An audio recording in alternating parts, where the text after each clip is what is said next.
Hello and welcome to the Shea Hates Everything Podcast, where we talk about video games, movies, comics, and other shit that matters.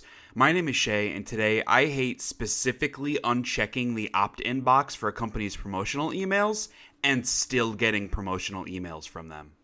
And my name is Kyle, and today I hate how quickly my break is flying by. My winter break. I definitely hate that as well. My break is a little odd because, I had 4 days off for Christmas, and then I went back to work on Friday, and then I work on Monday. I'm off Tuesday for the 1st, and then I work Wednesday, Thursday, and then I have a couple days off before my new job, and then I start my new job. So, I work intermittently in my break, but I agree with you. It's flying by for sure. Yeah, it moves quickly. So which company opt-in box are you getting emails from? Several of them. So I have unsubscribed from their stuff. So I get emails from TGI Fridays. Apparently I signed up for some rewards program that I've never used, and I keep getting them because I have two email inboxes, right? I have my Gmail account, which is my normal professional personal account, and then I have an old AOL account that I've had since junior high that I use for all of my spammy sign up things, because I don't care about that email account and it getting cluttered. But I finally went through a couple weeks ago and was unsubscribing to stuff that I kept seeing. And I'm still getting it. And a lot of them, they say hey, it takes 24 hours to update, whatever. But this has been a week ago where I've unsubscribed from all emails and I'm still getting them. And that is not canned spam compliant. As a professional marketer, they can get blacklisted by email servers for doing this if they get reported enough. And they should stop it, especially a huge company like Fridays. There are other ones, but I can't think of the names. But I wouldn't say TGI Fridays is a huge company anymore. They closed most of their locations. Really? Yeah. I still like that restaurant. Me too. I really like TGI Fridays. They had the really good the Jack Daniel's chicken wings. Oh hell yeah! Man, those were good. The bomb.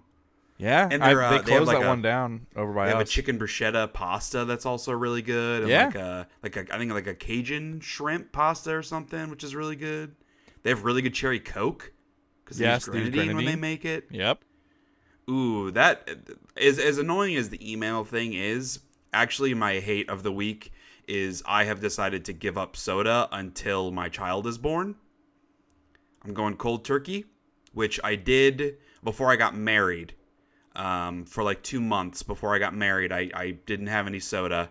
Well, that's the lie. I probably had one or two random ones where I would give myself a little gift of soda. But I lost 6 pounds in 2 months just by cutting out soda. And so since I am a piece of garbage and I can't stick to a workout program and I can't stick to eating healthy, I'm just doing whatever I can do to try to help. So I've started walking our dog, Beamer. I take him on a 15 to 20 minute walk 4 or 5 times a week just to help him get energy out. And that also is helpful for me. Taking a walk is not the same as working out, but it's something. And at this point, I just need something. So cutting out soda is something. And it started because we stayed at Mom's for Christmas break. And in the guest room bed, she has a pillowcase from when we did the Kickstarter for my Dream Writers show. Right. And on that pillowcase, it has the three of us actors all pointing to where your head goes, and it's a cute little pillowcase. I love the pillowcase. But on there, I am much thinner than I am now. And so looking at myself, and this was 2014, 15, so it wasn't that long ago. It was 2015. No, it was 2014. So it was 4 years ago, basically. 4.5 years ago. Damn it. That's a long time ago. But still, looking at it made me hate myself. And so I'm laying in bed there. And I was like, Kelly, when we get home, I'm not having another soda until our daughter is born. And it makes me very sad. But I need to do that. I was all excited. You were joining the club. Of what? The Fat Boys Club. I saw you sitting there. You had a little bit of a paunch. I was like, dude, yes. Let's not talk about that. Here we go. I don't want to talk about the details. Join me. Of that. Yeah. Let's all feel bad about our bodies together. And this isn't meant to be rude, but when I go out in the world and see a lot of other people it makes me feel less like a piece of garbage. Because Yeah. there are a lot of people that are like grossly overweight, like, 300-pound people. I'm nowhere near that, but I still don't feel good. Because I used to be in good shape, and I don't like that I'm not. And my biggest problem is that I hate exercising, and I forget. I have this I'm not choosing not to work out. I legitimately don't think about it. Like, my brain has concocted some sort of mix of chemicals to make me magically forget to exercise because my body doesn't want to exercise. Sure. So it's like this weird post-traumatic stress disorder where I can't think about it, otherwise I'll freak out. Plus I just eat shit food, so I just need to do anything I can at this point, and this is step one. I'm still going to attempt to exercise more. I'm still going to attempt to eat healthier. I just know that when I've done that in the past, I have failed. And doing the same thing over and over again, expecting different results, is the definition of madness. And I don't want to be mad. I'm just mad. Angry mad. So that's where I'm coming from. Since we already talked about Christmas break, we're talking about break. So I wanted to talk about some Christmas present stuff. And not oh, look at all the awesome gifts that we got, but things that are appropriate and apply to the podcast. So I didn't buy myself. I got for Christmas a new keyboard for my computer, and it is badass. Let me see if I can remember what it's called. Hold on. Logitech G513 Carbon with Romer G linear blue switches. Hell yeah. I don't know what almost any of that means, but I did a lot of research to make sure I asked for the one I wanted. You should know what it means. Why? Because you did a lot of research. Yes. Yeah, you're right. I know what the switches do. I don't really remember a lot of the details because it was in one ear and out the other. I just needed to find the one that I wanted.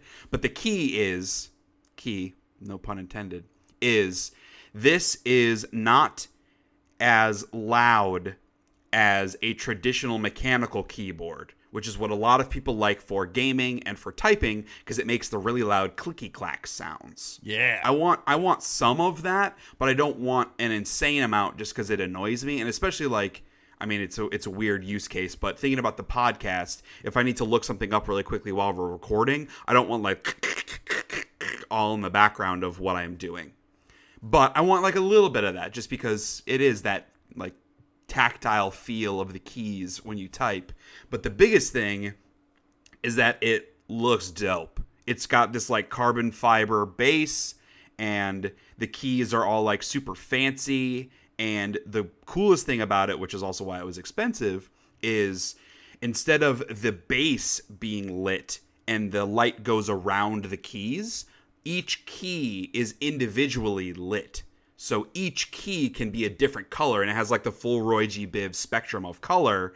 And so right now I have it on the setting of cycling. So it pulses blue and then fades, and pulses purple and fades, and pulses red and fades. And it looks freaking awesome. And I sent you a little video, Kyle, yesterday once we set it up. The coolest setting, which I won't use all the time because it's too distracting, it's a ripple effect. So when you touch, if I hit K, the light originates on the K and spreads out to the rest of the keyboard in all different colors. And it just looks so freaking rad. And it makes me feel very nerdy, and a special kind of nerdy where I don't even fully appreciate the kind of keyboard this is because I'm not into PC stuff. But I'm just nerdy enough to know that it's cool. You know what I mean? I'm a lame nerd. So that was my my kind of big exciting gift, because this is something that I never would have bought for myself, which is what made it a perfect Christmas gift. Yeah. So what's some of the stuff that you got? So just a couple little gamer paraphernalia things. I got a Fallout 76 shirt from the in-laws, and then you and Kelly got me a Nuka-Cola bottle cap clock, which I just I haven't hung it yet, but I put the batteries in it and set the time on it, so it is showing the proper time right now. Mm-hmm. And then Mom got me a 2 terabyte external drive for my PlayStation 4.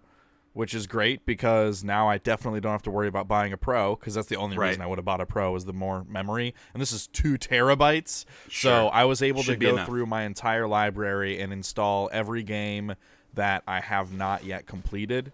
And so those are now all on my PS4, so I can play them at any time without worrying Nice. about, like, well, no, I'm not going to play it because then I have to uninstall this and then reinstall it and wait and stuff. So I went ahead and got all that crap out of the way while I was doing other stuff.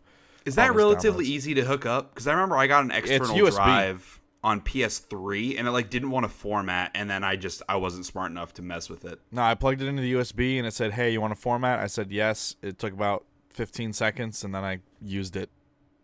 Do you have to move files to it, or it just uses that as your save? Yeah, it uses whatever? that as like the new destination folder, essentially, the new destination device. So all of the things that I installed and downloaded since I hooked it up went straight there first. Yeah, that is easy.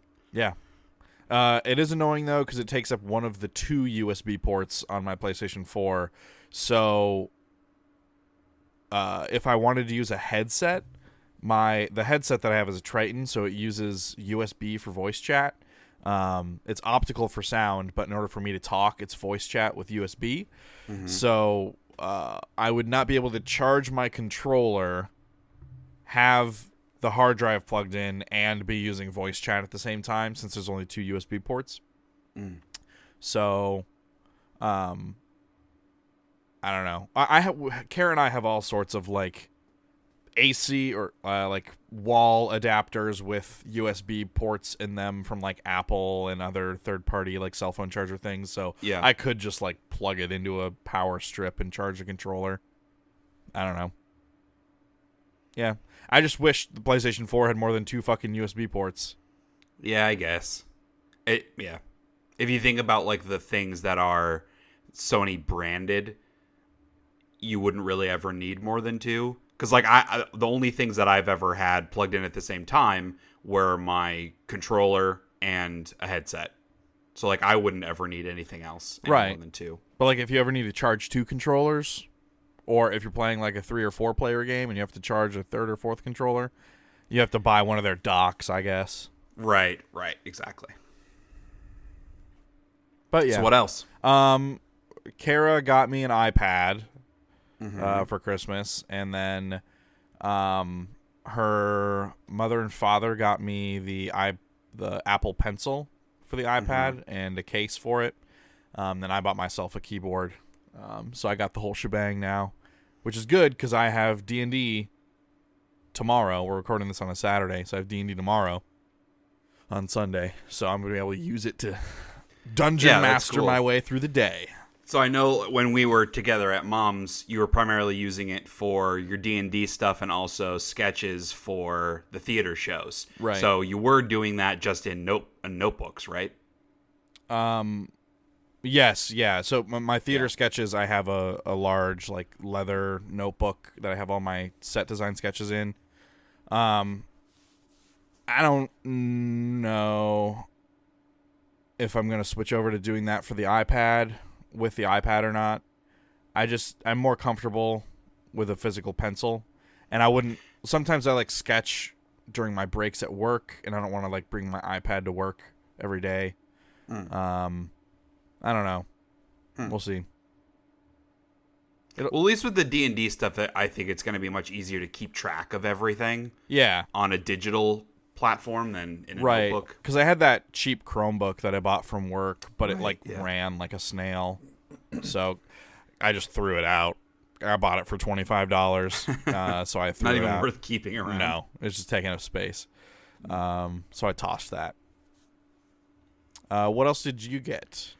So I got some Star Wars comics, which I'm very excited to read. I got trades 2 and 3 of Dr. Aphra, and then I got the first 3 trades of the Darth Vader Lord of the Sith, which I actually haven't checked. I need to double check and make sure that I have all of the first Darth Vader arc comics. There are 4. Because then Lord of the Sith starts after that. Right. So I just want to make sure I have everything. But if I don't, that's fine. I'll just buy the Darth Vader one I'm missing, because I definitely want to read all of those. So yeah, I'm really excited to read those. I really enjoyed the first Dr. Aphra trade, so That series just has a lot of really good characters, so I'm excited to keep reading it. Yeah. And then pretty much everything else were video game stuff. I mean, of the things that are relevant to the podcast. So you guys got me Pokemon Let's Go, Eevee, which I wanted to get Eevee because you have Pikachu so that we can trade. Right. So I've been playing that. We'll talk about that. And then I also got Donkey Kong Country Tropical Freeze on Switch from Dad, which was surprising because Dad hates video games. Correct. But I obviously had heard really good things about that game on the Wii U, and then when it came to Switch, I knew I wanted to play it just because it was a lot of old games from Wii U that got ported over that are worth playing. That's one of those where, because I'm doing this, last minute or last month scramble to play as many games, 2018 games as I can. Donkey Kong probably won't make the cut for my 2018 games, but this will be a really good one to load back up, especially after my daughter is born, because it's on a mobile platform. So it'll be much easier to play when I have little bits of time. Sure. So I'm going to save that one for a little later in the year. And then I still had my $170 PlayStation Network credit from trading in my PS4 and a controller and a bunch of games.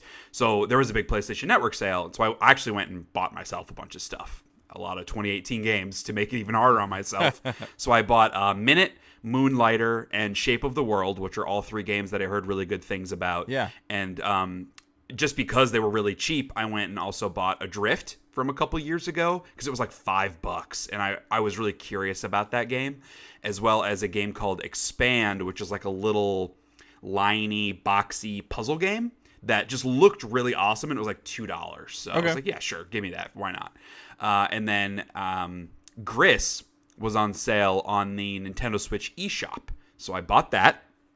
And then in the Steam Winter Sale, Banner Saga 3 was on sale, which I knew I wanted to play, so I went ahead and bought that too. So bought a bunch of games for myself. Yeah. I was actually there were a lot of other games on the PlayStation Network store that I was going to buy that were older non-2018 games that were all $10, $6, and there were 3 or 4 of them that were, I should say, they were 2018 games, but they were games that I hadn't ever heard of, and I would watch a trailer and I'm that looks kind of okay. But at the end of the day, I was going to end up spending $36 on 4 games I barely knew anything about. And I was only going to get them because I wanted to have played more 2018 games. Right. Not even because I thought I was really going to like them, if that makes sense. And that was a really stupid way to look at it. So I did not buy those games. So only got games that I actually want to play. Yeah. So I know you also bought some games. Yeah, so my friends and I kind of have a tradition every year where it's just 3 of them, guys I graduated high school with. We buy each other a game off of each other's wish lists. So I got Morrowind, Tooth and Tail, which is a turn-based, sort of Redwall, mice and rats and ferrets and stuff, but it's a turn-based tactical kind of RTS game. Batman, Telltale Batman, The Enemy Within's the second season of that, which I played the first season and really liked it. And then Vanquish on PC, which I've not played.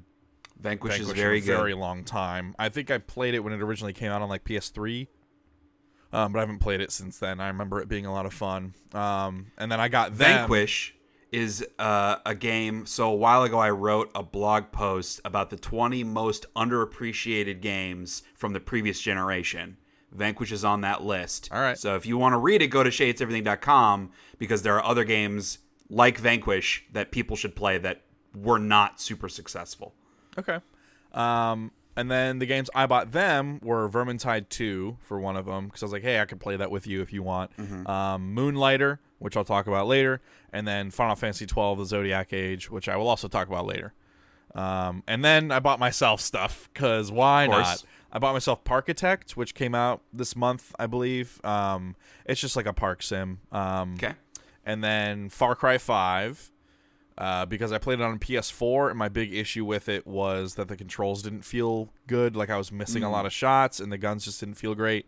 So I got on PC to see if that's any better, and it was really cheap. I got Dead Effect 2 VR, because I heard that's a really good VR game, and then Dishonored Death of the Outsider, because I beat Dishonored 2, So I feel like I may as well just like complete the package and have beaten all of Dishonored. Because they've kind of come out and said, hey, the series is on ice, so this will be the last Dishonored thing you'll get for quite a while, or ever. Or ever, possibly, yeah. And then the most important thing that I got this Christmas, is a big deal to me. I've wanted it for a very long time.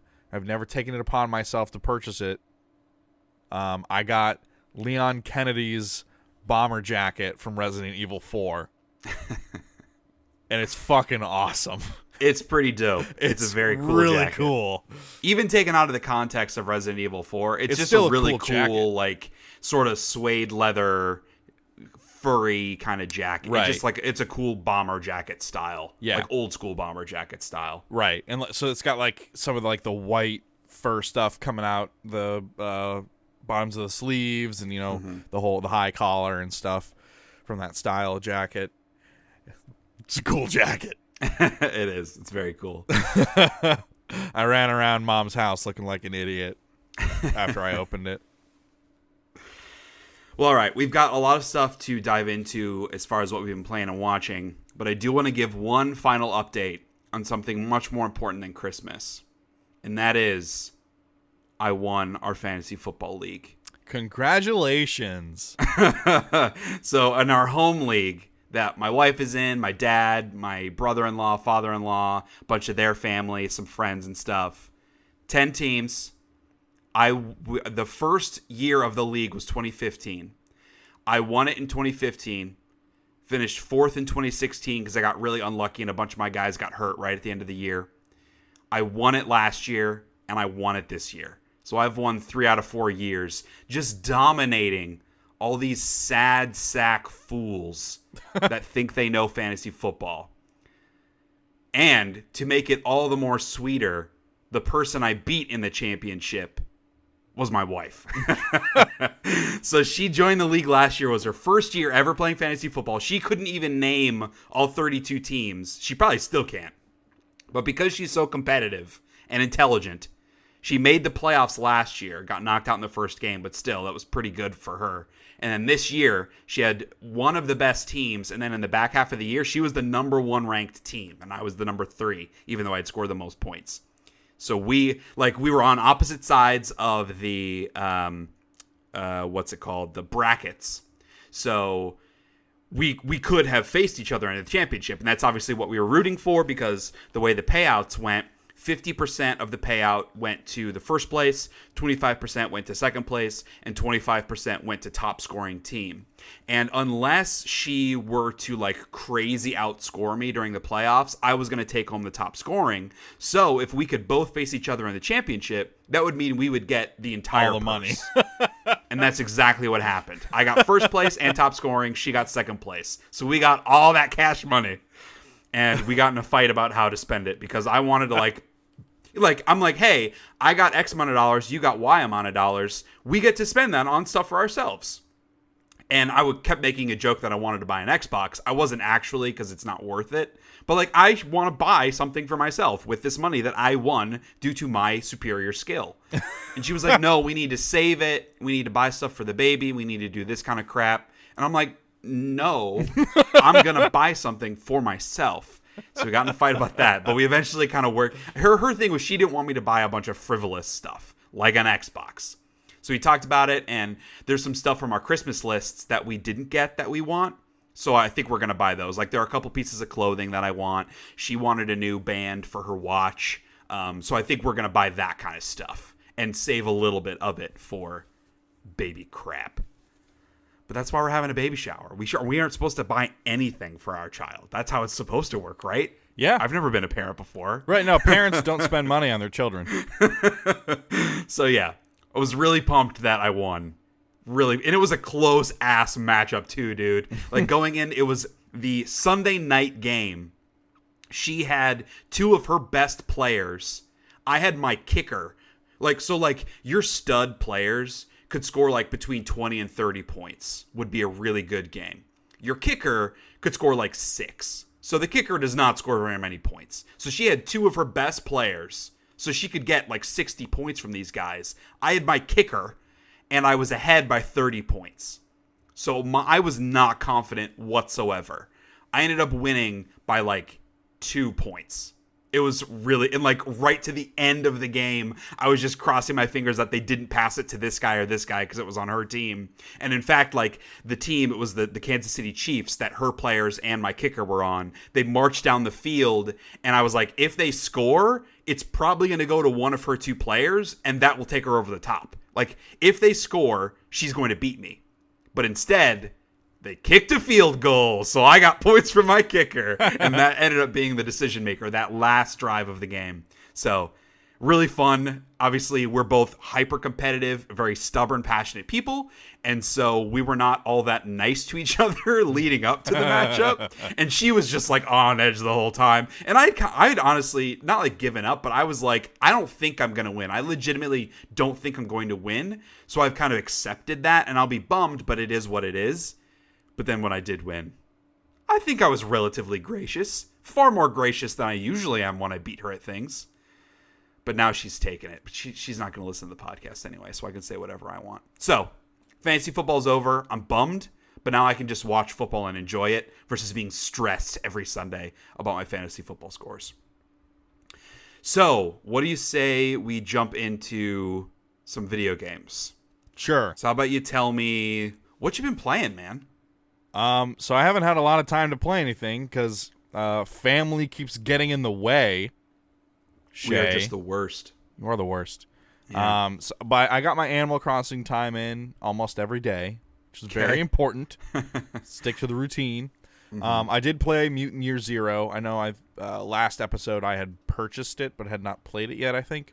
Mm-hmm. I'll talk about that a little bit later. Suffice it to say, I am thoroughly enjoying it, and I think I am very close to the end because my guys are pretty high level, and I've explored most of the map.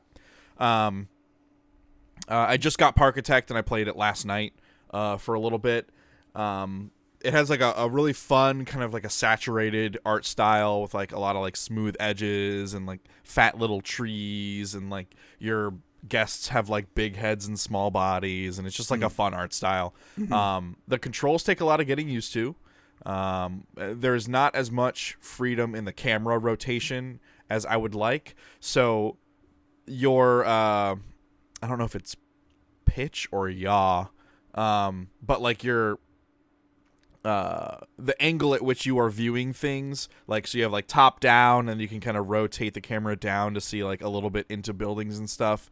So you're a little more horizontal. You never really get as far down as you would like. Like, okay. I can never get as far horizontally as I would really like to be able to look into stuff. But there are all sorts of like hide these different types of elements on the screen. So like, because the big thing, a big component of building your parks is like customer immersion or satisfaction. I guess probably like immersion. So there's like a decoration viewing screen where there are items that are considered like decorative or like pleasing to the eye, and items that are not. Items that are not are like employee paths like behind buildings, because in order to like have like a burger stand or a drink stand, you have to have like a supply path to it, so one of your haulers can like deliver the materials for it so people can buy stuff. But if they like see the path behind it, it kind of like breaks their immersion in the park, and so they're less satisfied, so you kind of have to hide that stuff. And there's a screen to look at like what areas, what elements are most affecting customers, and then the areas in which customers are seeing those things, so you can kind of block line of sight by looking at that mapping, like put fences up or put a couple trees in the way, that kind of stuff. So that's an interesting little twist on it. Like, you can't just make the park how you want to make it look. You have to like consider what are the park goers going to be seeing from all these different angles and kind of accommodate for that. Like, one of them was up on this coaster that I built, they could see like a lot of the pathways and stuff, and that was kind of like hurting some of their experience on the coaster because they're seeing all these like behind the scenes stuff. So I built like a roof over a path Right. and like made the roof look nice and colored it and put some different elements on it, like decorative elements. And so now that isn't a problem anymore. Stuff like that. Which also means you wind up spending a lot of your money on that stuff. And the budget is something I haven't really gotten a handle on. I've only played the first 2 levels so far, because there's kind of a campaign where you have like objectives and they kind of throw you into this area and you can learn how to. It's kind of a tutorial, and it gets more advanced as you go, which is a way of teaching you how to play the game. But there's also a mode where you start with a blank park and can build whatever you want. But I'm just going through the campaign now to kind of learn how all these systems work. But it's you kind of get feature creep a lot. Like I get like really focused on building this thing, and then all of a sudden it's like, oh, my like ride is broken and I don't have enough mechanics. Shit. And I've just been like burning through money like crazy. And like there's a whole like research new rides like mechanic to it, and you're managing like how many employees you have. So like and also like cost at the gate to get into the park, cost per ride, all this stuff. You're kind of like balancing, and the way you're like determining if your park is fairly priced or your rides are fairly priced or like the lines are too long, is you can like click on a ride or your entrance to the park and like do a speech bubble, and then it'll show the last several customer like reactions to the ride, like, hey, that was great, or the ride or the line was too long, or this was very fairly priced, or it was a great deal or not a great deal, I'm not paying that much for it, stuff like that kind of give you a clue as to how you should adjust things. It's fun so far. It seems like there's a really wide variety of rides for you to choose from, and then there's like a buttload of decorative elements for you to do, and there's a really smart painting system as well, where you kind of pick 4 colors, and then that's like a little paint swatch that you can just click on and then click on a bunch of stuff and then change the color. So instead of having the whole wheel up all the time, you get kind of a little mini menu. Some smart stuff, but the controls do take a lot of getting used to. There's a lot of like shortcut keys. And yeah, the camera just doesn't move quite like I think it should.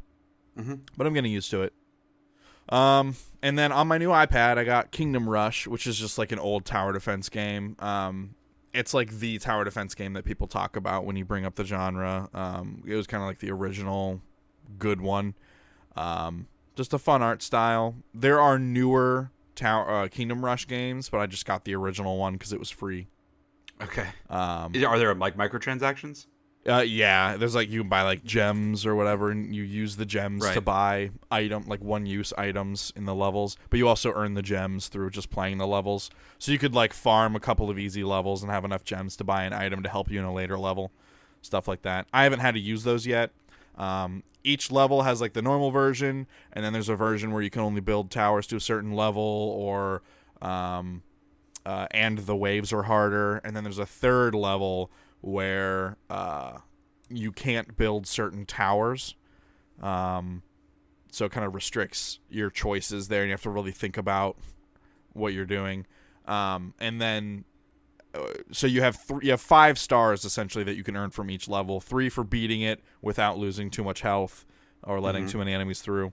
1 for beating it on that second difficulty, and 1 for beating it on that third. So each level you can get 5, and then there's a skill tree that improves your towers that you can pump those points into, those stars, which then makes so like you get further playing the normal levels, and then you can go back and play the harder versions because your towers are a little better now, and get a little more stars to bump you up, so you can go further playing the normal levels and then go back and go further, and it's balanced pretty well, it feels like. So Kingdom Rush, good time.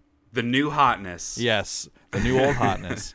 The new release everyone's talking about, the Plus 2018 Kingdom Rush on iPad. It was funny though, because I downloaded it at first, and then I played it, and it was like this tiny screen, and it was surrounded by black. I was like, what the hell is this? So I went back to the App Store. There's an HD version that you're supposed to buy for iPad, like for iPad. So I downloaded the iPhone version on accident, and it was like this tiny little screen on my iPad. I was like, why do I even have an iPad? Well, now you can go get it on your iPhone, too. That's true. Cross-save, cross-play compatibility? Probably not. Probably not, yeah. So what about you? So I've been playing a lot of stuff. in case people haven't noticed, I'm getting stressed to play a bunch of games at the end of the year because I didn't play enough earlier on. So I'm trying to race through as many things as I can. The first thing I'll mention is I played some more Fallout 76, just like another 2 hours, like one session.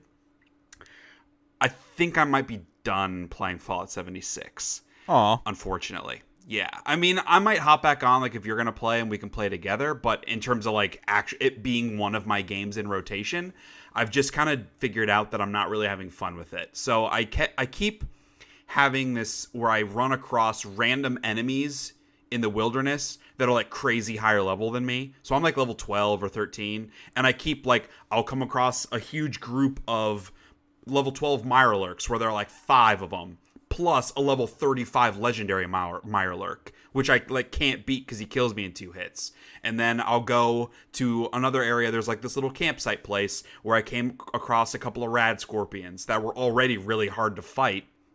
And took up a ton of ammo. Like, all of my guns broke in the process of killing them. And then when I went back to that campsite to actually try to loot it, which is the whole point, there's a level 35 legendary rat scorpion there too that kills me in 2 hits. So I'm like, I don't know what's happening. I'm not in an area that is over leveled for me because I'm following the quests that I'm currently on.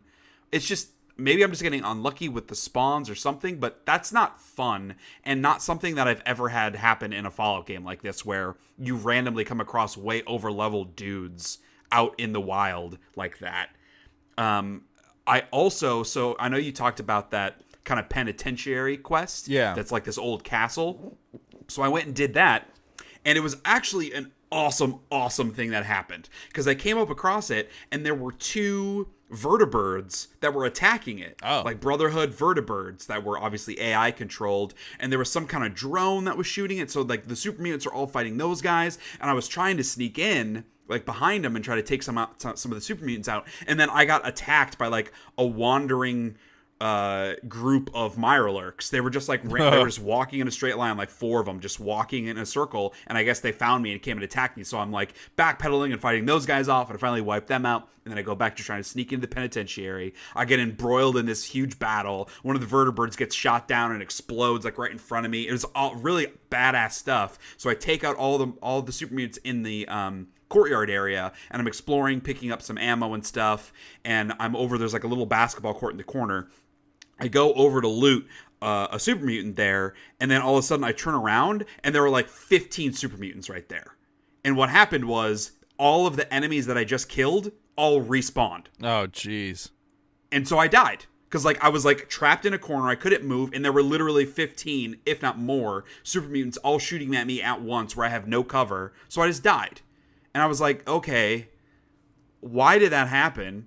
And I don't really care about the reason why it happened, because I posted in the Giant Bomb Facebook group about it, and somebody was like, hey, this is probably because someone else, another player, entered that area for that quest, and so they had to respawn them because otherwise those enemies wouldn't be there, and that ruins the quest. And I'm like, okay, I guess that makes technical sense, but that doesn't sound fun either. I don't care why it happened. At the end of the day, that's not fun to kill a bunch of enemies and then they all respawn on top of you. So that's when I was just kind of like, you know what? I think I might be done with this. And I got sick of having to move my camp.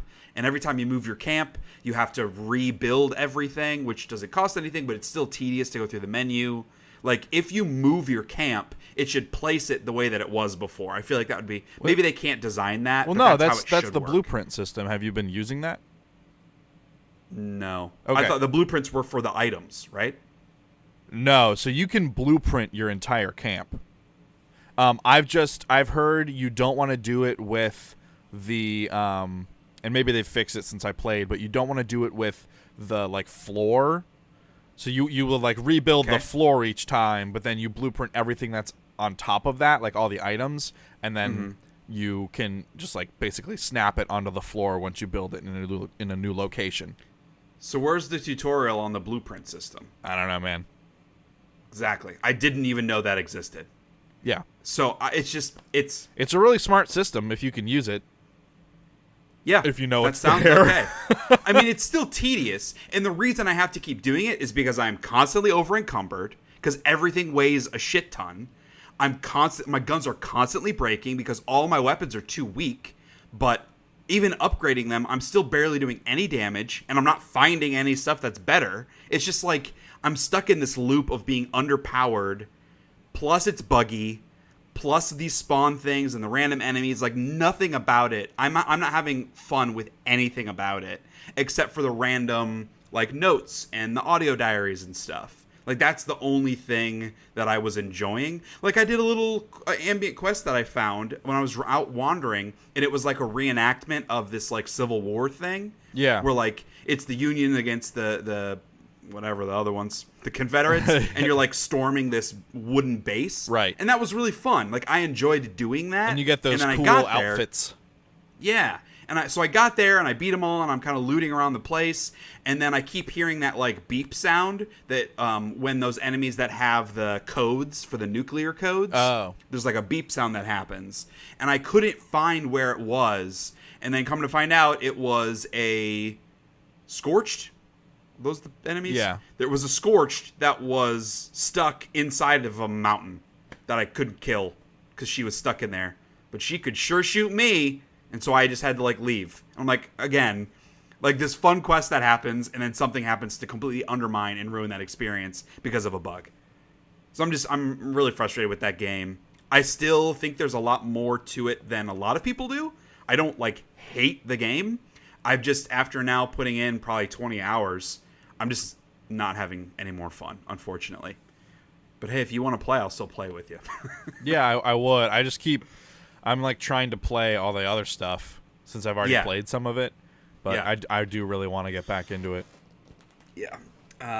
So I also put a little more time into Smash. So I haven't started the World of Light mode. I just played a couple more of the kind of random matches, just to make sure I'm not, like, forgetting the controls. I'm trying to, like, keep my controller skills up.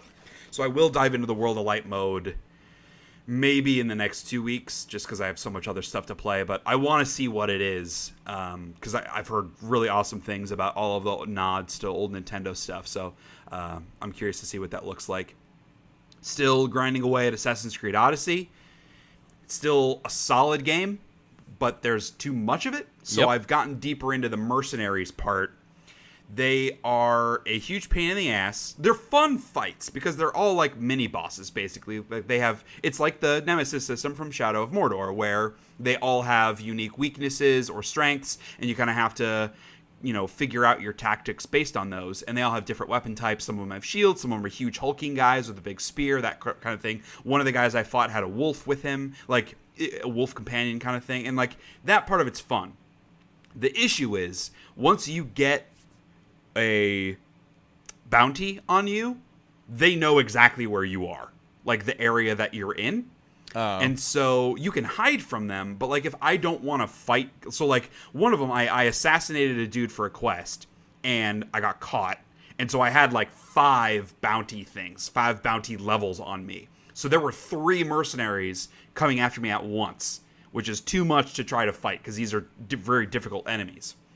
But I had to go talk to someone for a quest to wrap that up. But because they knew where I was, they kept going to that area, so I couldn't talk to the person. Because if I went out into the world, like in just standing there, they would know I was there and they would attack me, so I couldn't talk to the person. So I had to like run away, get them to chase me, hide, and then when they weren't looking, just bolt and go back to talk to the person that I needed to talk to. So it's like, it's just kind of annoying that there's no good way to get rid of them short of paying off your bounty money to make them not chase you, or you can kill the person that put the bounty out on you. And it's just like, I don't want to have to deal with that all the time. Right. I want to be able to run away and hide from these guys, but you can't. Like it's the AI. Like even if I'm hiding in a bush, they just like will walk in a circle around that bush. Like they know exactly where I am. They just quote unquote can't see me yet, and that it's a pain in the ass. That's pretty dumb. Yeah, it's very dumb, and I don't know why they would do it that way, because it's not that fun. Like, let them chase me, sure. Let me engage with them if I want to, sure. But, like, it worked fine in Assassin's Creed Origins. The Phylax guys that would chase you down, they knew like, if you were in a town, they knew you were in the town. But that's it. They would just, like, wander around and try to find you. With these, like, they are constantly within 20 feet of you, unless you kill them or pay off your bounty. Yeah, and that is not fun. There are also an insane amount of Radiant quests that you get from like the message boards and randomly talking to people where, because so many of them are relatively forgettable, like I'll just go up to the message board and accept all the quests. Because some of them I might complete and not even know it. Because they'll be like, hey, sink 5 ships. And that's like one of the quests. And like, yeah, I might do that as I'm randomly exploring. And then I get the reward. So I might as well accept all of them. Is there a limit to the number you can have accepted at once? No. I mean, not that I've come across. Oh, jeez. It's not like 100. I'm not talking crazy. But like 12 to 15 Radiant quests I'll have.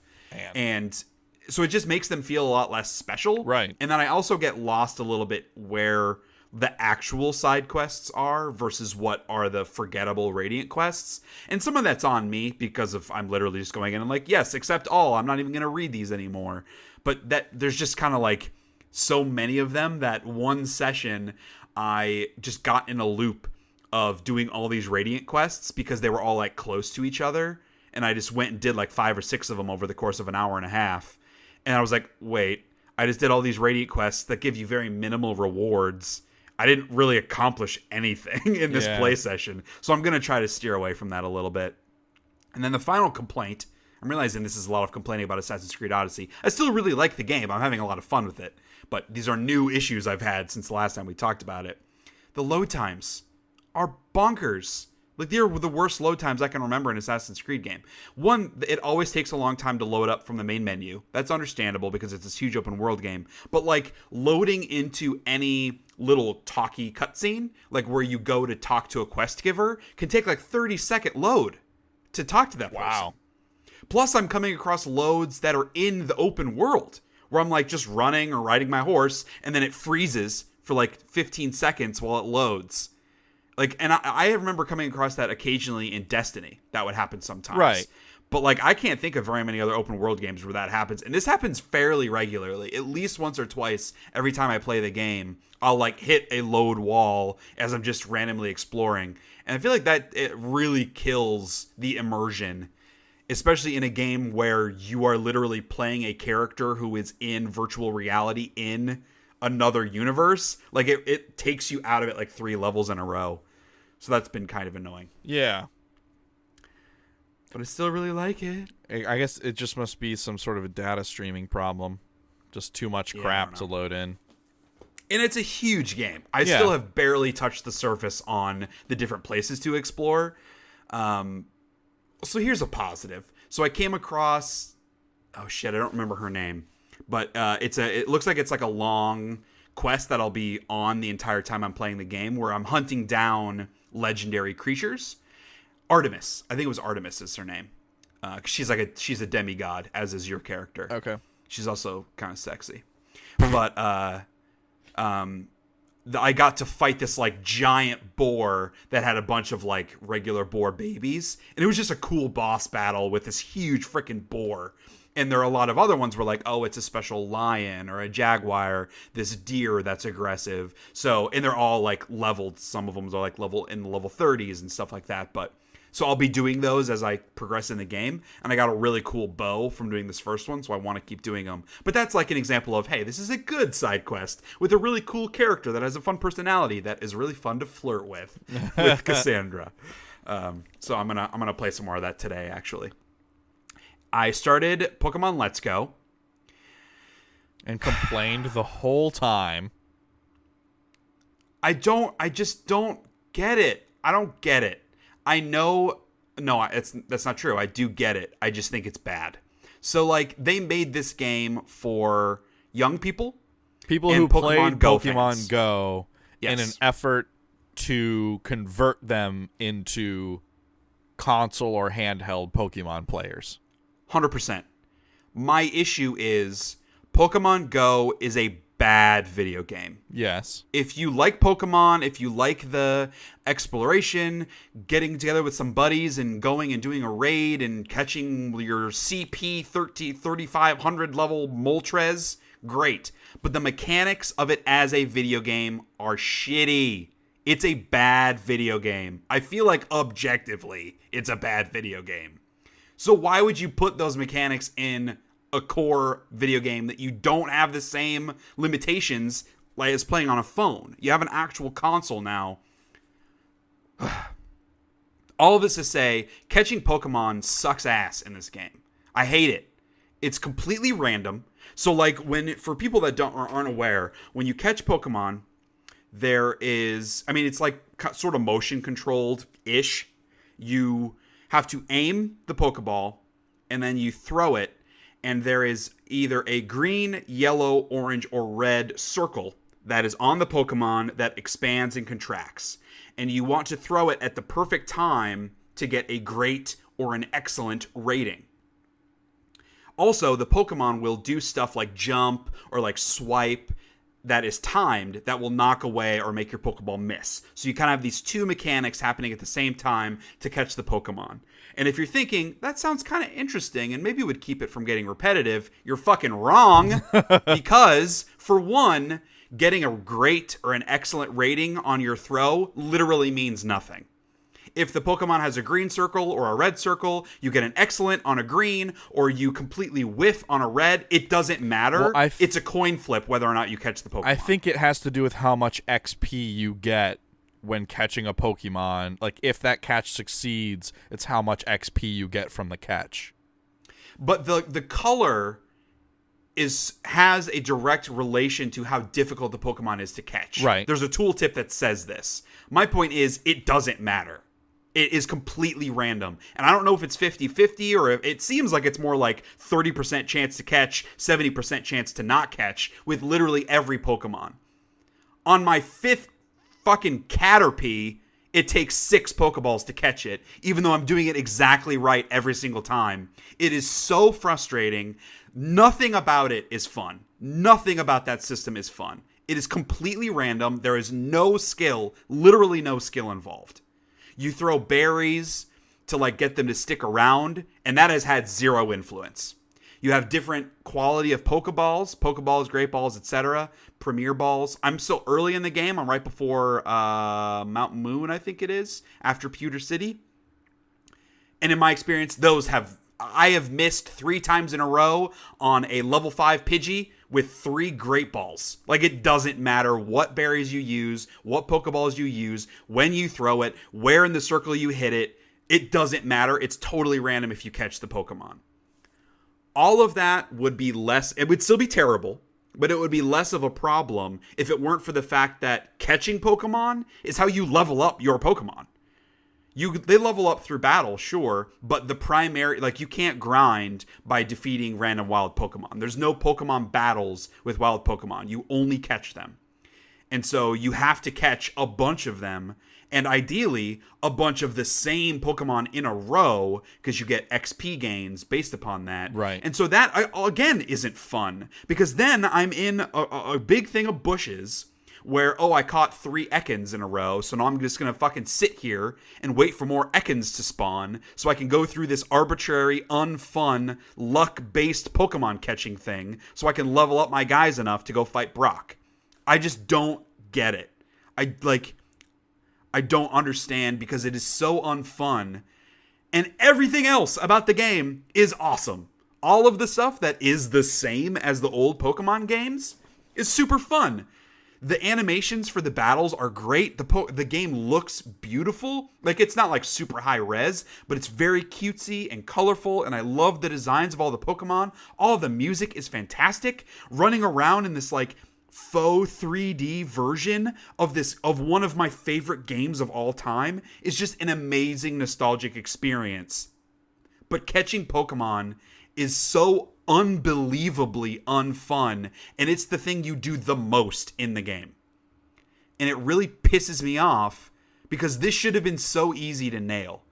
And my thing is, like, and we talked about this a little bit, Kyle, if you want to make people catch Pokemon to get XP and make them do this stupid damn catching mechanics and make people buy your little Pokemon ball controller, fine. But if someone doesn't want to engage with that, like if someone doesn't want to sit there and catch 20 Pidgeys in a row and then just release them to the professor, add more trainers. Add a bunch of optional trainers. That if I want to play this game like a traditional Pokemon game and raise my dudes via battle, which is the whole point of Pokemon, is the battling, add like 5 times as many Pokemon trainers. Have a like building in each city where it's an optional thing where you can go and you can fight like 30 trainers in there. And that can be how you raise your guys, so that you don't have to go catch a bunch of the same Pokemon. Because why would you? Like, it's just not fun. I don't know how anyone might think that catching mechanic is fun. I do not get how someone would say that.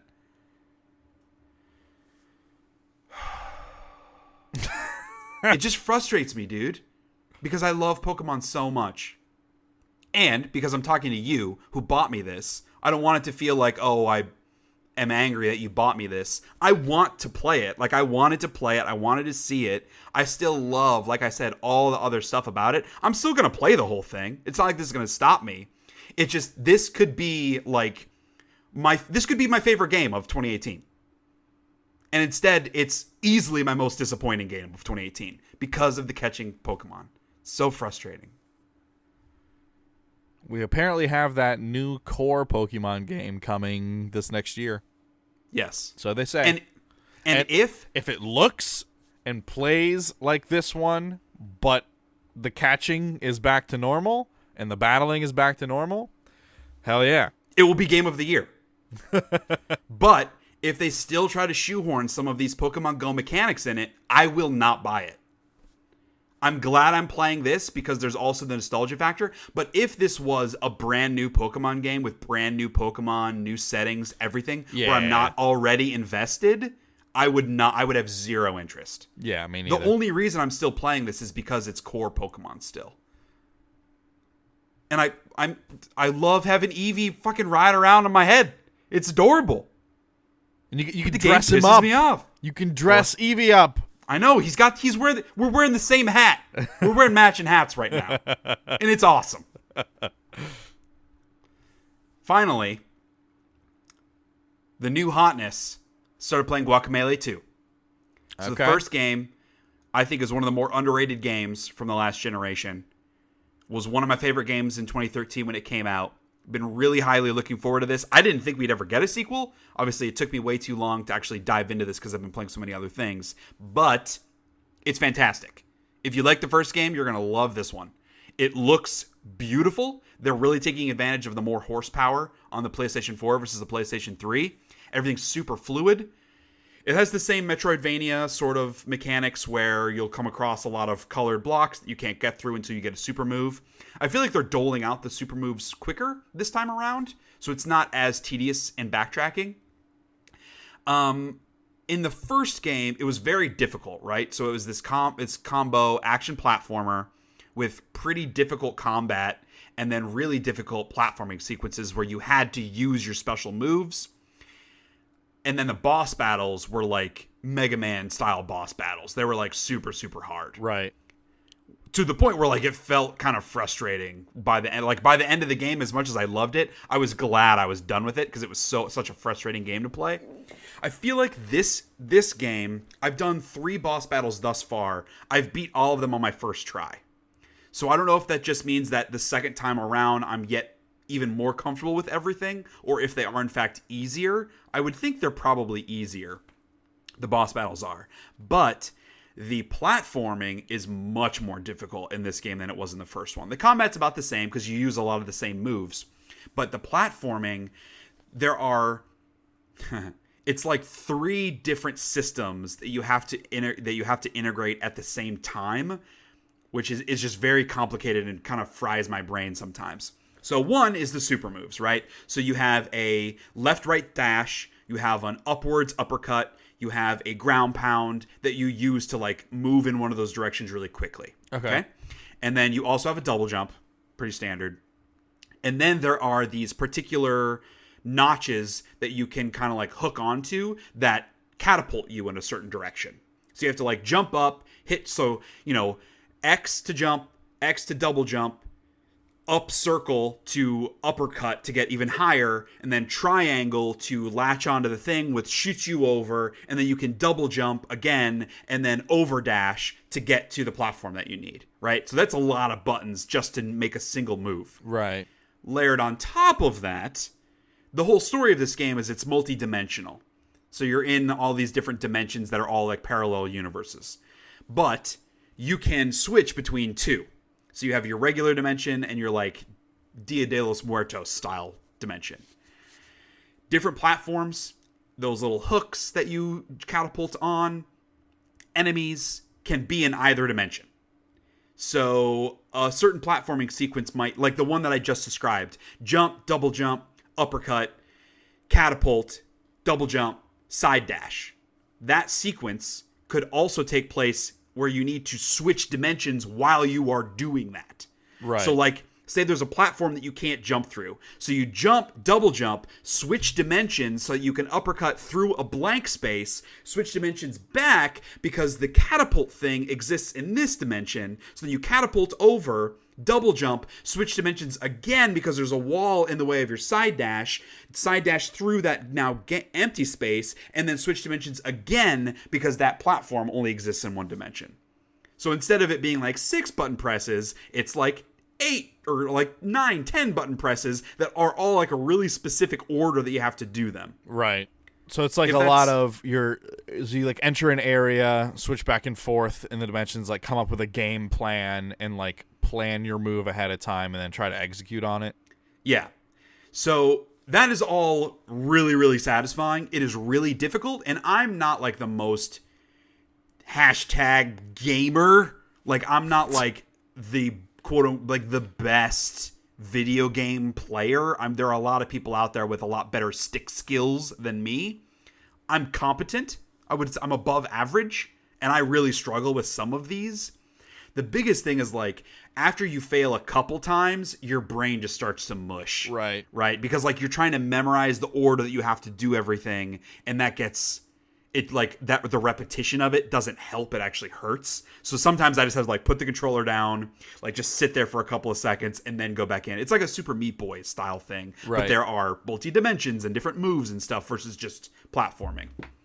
It's super fun, super satisfying when you do get it right. Like it feels really good.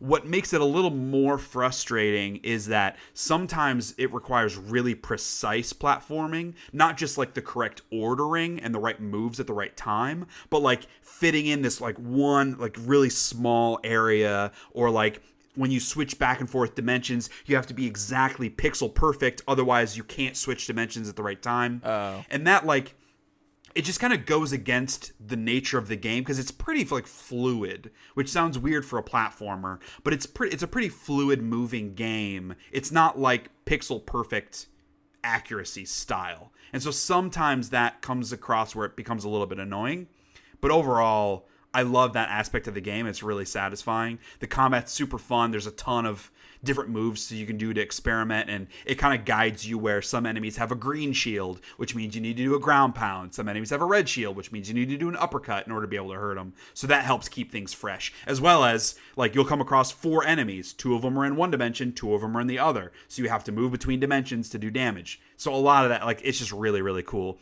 The game looks amazing. Like I said, the music is awesome. It has that kind of Mexican vibe. It's just, the sense of humor is really good because there are like these wizard dudes that give you your powers, but they're also goats, and so they like morph back and forth between like old guy and goat. They make goat related jokes. You can transform into a chicken to do these like special side missions and get through areas. And there's a lot of chicken related humor. There's like a chicken god that gives you special chicken powers. It's just a really funny, awesome game. Cannot recommend it highly enough if you know what you're getting into with a really difficult action platformer like that. Can you see where the enemies are in the other dimension without switching? Okay. They're like black shadows. Okay. I was going to say, that would suck. Yeah, if you for could. sure. And even when, like, if you're talking about a platform or the catapult thing, those are also outlined. Okay. Like, they're outlined in a way where you know you need to switch dimensions in order to get there. Okay. Yeah. It's so good. Going to be very high on my top 10 list for sure, just like the first game was. Okay, so TV stuff. I have a lot, so I'm going to talk through a couple, and then I'll hand it back over to you. So we finished The Handmaid's Tale Season 2. We had taken a really long break from that just because it was really slow and it wasn't really going anywhere, and it kept, like, some big thing would happen that totally mixes everything up, and then the next episode it just reverts back to the status quo, and that was getting really tedious. So that doesn't get fixed, unfortunately. What but we did finish it. At this point, I'm not even sure, honestly, that I'll want to watch season 3, which is pretty nuts because I really liked the first season. And a lot of elements of the second season. The writing is amazing. The acting, the character depth, and the progression of the characters, the tension, the direction, like the cinematography and the music, all that stuff, all that like behind the scenes TV stuff is great. But the story sucks. And it does that thing which a lot of shitty shows do, where characters will do something completely out of what they would do to justify a plot point. So there's a huge cliffhanger at the end. The main character's on this path to do this thing that she's been trying to do. She's gonna accomplish it, and then at the last second she chooses not to, so that they can justify a season 3. And it was funny because Kelly and I both independently, after it ended, we were like, wow, that felt like the ending of season 2 of Marcella. It wasn't that insane and terrible, but it wasn't good either. And so I'm kind of like, with the way that the show has gone, in that fucking nothing happens and finally something happened, and then she was like, actually no, I'm gonna go back and do the old thing again. I don't think we're even gonna watch a season 3, which obviously they're gonna make one. It's a really successful show, but man, I can't remember a show like this that had been so disappointing in a long time. Because even season 2 of Marcella, it was good up until like the last couple of episodes. We were still into it. This whole thing, I was just like, I'm just bored now. Like every once in a while, something like really crazy would happen where you pique your interest, but I just kind of like lost faith. Where even when something crazy happened, I was like, this isn't going to stick. It's not going to matter. And then it doesn't. So huge bummer for Handmaid's Tale. And then we just watched last night the new episode of Black Mirror called Bandersnatch. This is cool because it's a choose your own adventure style. So it's an actual interactive narrative where the show will go and then it will pop up a binary choice for you to make. And some of them are arbitrary. Like the first one is like, which cereal do you want? And you choose it and it doesn't really make a difference. But later on, it's like, you know, the whole story is it's in the 80s. He's a video game programmer and he's trying to make a choose your own adventure video game. And that follows this like choose your own adventure book. The author of the book went crazy and murdered his wife. So there's that kind of element of horror to it where you're learning a little bit more about that. And the guy is like starting to sense that something isn't right. Like it's fourth wall breaking a little bit. And so like, oh, something breaks in his game. How do you want to react? Do you want to throw something or do you want to break the computer? And like that kind of stuff that has more impact. Or you're seeing a psychiatrist and your dad takes you there and you have a choice like, oh, do you want to go see the psychiatrist or do you want to say no and go try to hang out with this other dude? And those are like big changes. It's a really cool idea. I feel like it was poorly executed, unfortunately, because I was really excited to check this out. The first thing in the execution, I think the acting is kind of bad, especially from the main guy he was the main dude, if you could say there's a main dude, in the movie Dunkirk. Okay. He sucks in this. The dad is also very bad. There's another character, like there were a couple other characters who were all pretty good, but those are the main two characters and they both are bad. So that kind of hurts it a lot. There's also where like the choices are timed, right? So you get 10 seconds to make a choice. And because it's a film and they can't just like cut once you make a choice, each time it takes the full 10 seconds. So even if it's like, hey, which cereal do you want? You pick Frosted Flakes right away. You have to sit there for 9 more seconds as the characters just kind of like look at each other, like make faces to fill the time. And it just kind of like stretches it out. That's weird. So that kind of sucks. But there isn't really a way around it because they can't like do a quick cut because that would feel really disjointed. So I don't know that there was a better solution, but it's when you make a choice, I don't know, it's weird. It's a weird thing. I also feel like, which is the main issue, a lot of the choices kind of come out of nowhere, like they're unjustified choices. And I don't really want to give like a specific example because it would be spoilery, but like, okay, here's one that when it's not like a super spoiler. So you're talking to the psychiatrist, right? She's talking about something that's upsetting to you. But the dude's like just sitting there, which is part of the bad acting. He's just a really flat performance. But he's just sitting there, and then the choice pops up. Do you want to bite your fingernails, or pull on your earlobe. And you're like, why would I do either of those things? Because nothing has happened to make him do that. So you just choose one. And then while you're waiting after the choice is made, then something happens that makes him do the thing. So it's like they're out of order almost. Like the impulse needs to happen first and then the choice and then the action. And right now you make the choice, then the impulse happens, then the action happens. So it feels very disjointed and unjustified when you're making a lot of the choices. It also feels like, despite it being a choose your own adventure, and there are a lot of like resets of like, it's a very clear, when you make the wrong choice that ends the story, there's a clear indication that happens, and then it resets unless you go back. And there's a whole like time travel parallel universe in this that makes the resetting feel justified, which was smart. But there's a very clear actual ending. And until you get to that ending, all of the other mock endings, there's something that happens in that you need to see in order to get to the actual ending. Okay. So if you played this for the first time, you could never optimal path it to get to the optimal ending. You need to fail in order to learn stuff to get to that ending. Does that make sense? Yes. And that's fine, but it takes away that choose your own adventure part of it, because you aren't really choosing your own adventure. You are it's like the Telltale games. It's a diamond shape. Everyone starts in the same point. They diverge in the middle, and they always end at the same point. That makes the choice feel a lot less impactful and meaningful, because everyone else is also making that choice, because they specifically designed it to encourage you to make that choice, because you have to in order to be able to make the other choice the next time. I gotcha. That sounds really complicated, but I would say it's still something absolutely worth checking out. Anyone listening to this podcast will get something out of this, because it's relation to video games and movies and television and the sci-fi horror aspect to it. There's still a lot of really cool stuff that I would love to see Netflix continue to experiment with this kind of storytelling. I just think that this particular example is unsuccessful. So it's a shame, because I know Black Mirror is really popular. Yes, and I love Black Mirror. I have a ranking of all the episodes on SheaHatesEverything.com, and I will be adding Bandersnatch to that list. I think personally there are more bad episodes of Black Mirror than there are good episodes of Black Mirror. However, even the bad episodes are still worth watching because they're fascinating.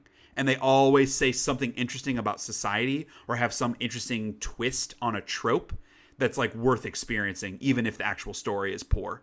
And that's exactly how I feel about Bandersnatch. There's a lot of cool ideas happening. It just doesn't come together, but you should still check it out. So what have you been watching? So a couple nights ago, for my mother-in-law's birthday, we went and saw Vice, which is the Dick Cheney film, starring Christian Bale as Dick Cheney. And Sam Rockwell is Bush, right? Yes. Holy shit. That movie was a lot. Okay. So they kind of, like, the trailer made it kind of seem like a little bit of a comedy, but I knew it was probably going to have some dramatic elements. Mm-hmm. It's just a liberal propaganda film. Yeah. Yep. Like, holy shit. I could shit. tell that from the trailers. And, like, I consider myself to be pretty liberal, and still, holy shit.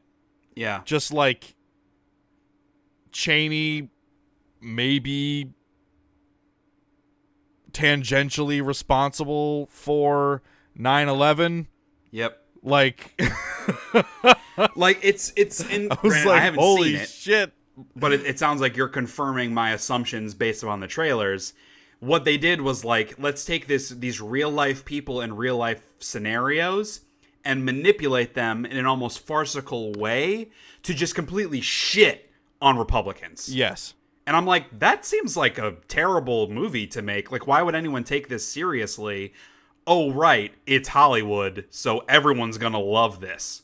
So, despite it starring Christian Bale and Sam Rockwell, literally two of my favorite actors, zero interest in seeing this. Not because I'm like a big Bush supporter or I'm a super conservative. I'm a moderate. I mean, I voted for Bush the second time around, but it was more because I didn't want to vote for Al Gore. But like, I don't have no attachment to Bush or to Cheney or to the Republican Party in general. But this just seems like trash. Like, let's just shit on Republic. Like, let's further divide our already divided political system. Right. That's kind of what it felt like. Bad. Yeah. And it felt like people letting off steam. Yeah. And like it felt like it wasn't constructive in any way. Yeah. Right. Like they weren't really trying to say anything. Right. Like other than because it is so, like you said, farcical. I'm sure there are elements of it that might be like interesting discussions to have.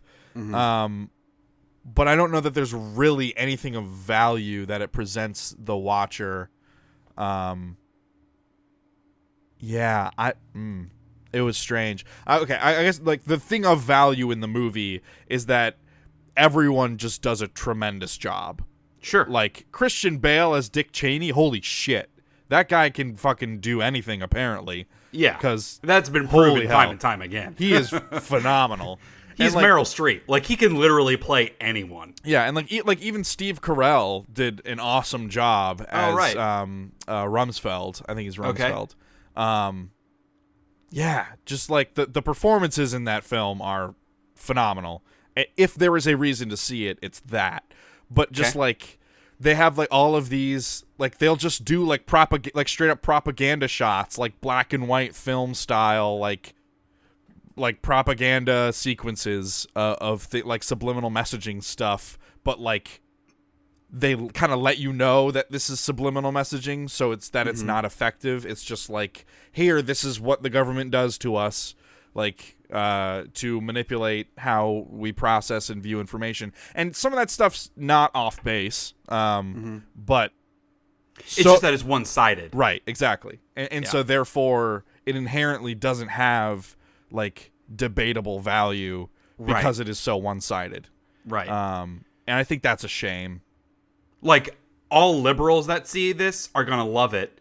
All conservatives that see this are going to hate it.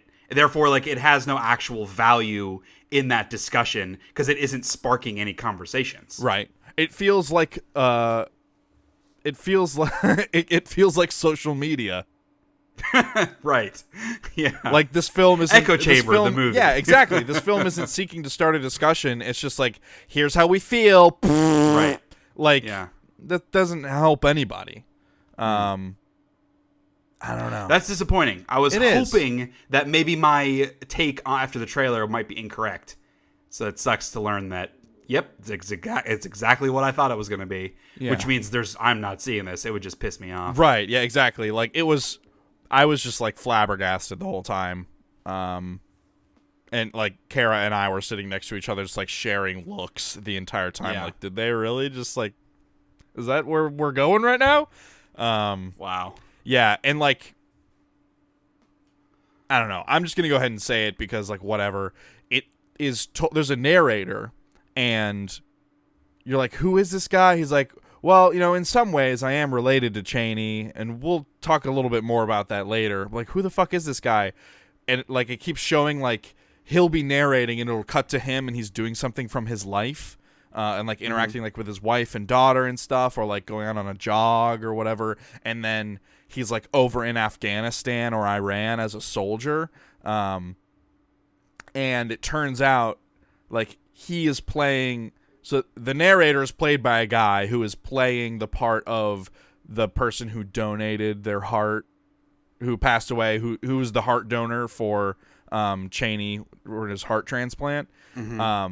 And so it's kind of like this disapproving story is being told by the person whose heart was used to save Cheney's life, and like how cynical and how like frustrated after the fact this guy is, like post-mortem about how his heart was used to save this guy That's whose fucked up. fault the conflict was that he was over there in the first place. All this So, it's really fucked up stuff. To project your personal political beliefs onto someone who is dead and act like they would agree with you? Fuck off. I mean, they never said the dude's name.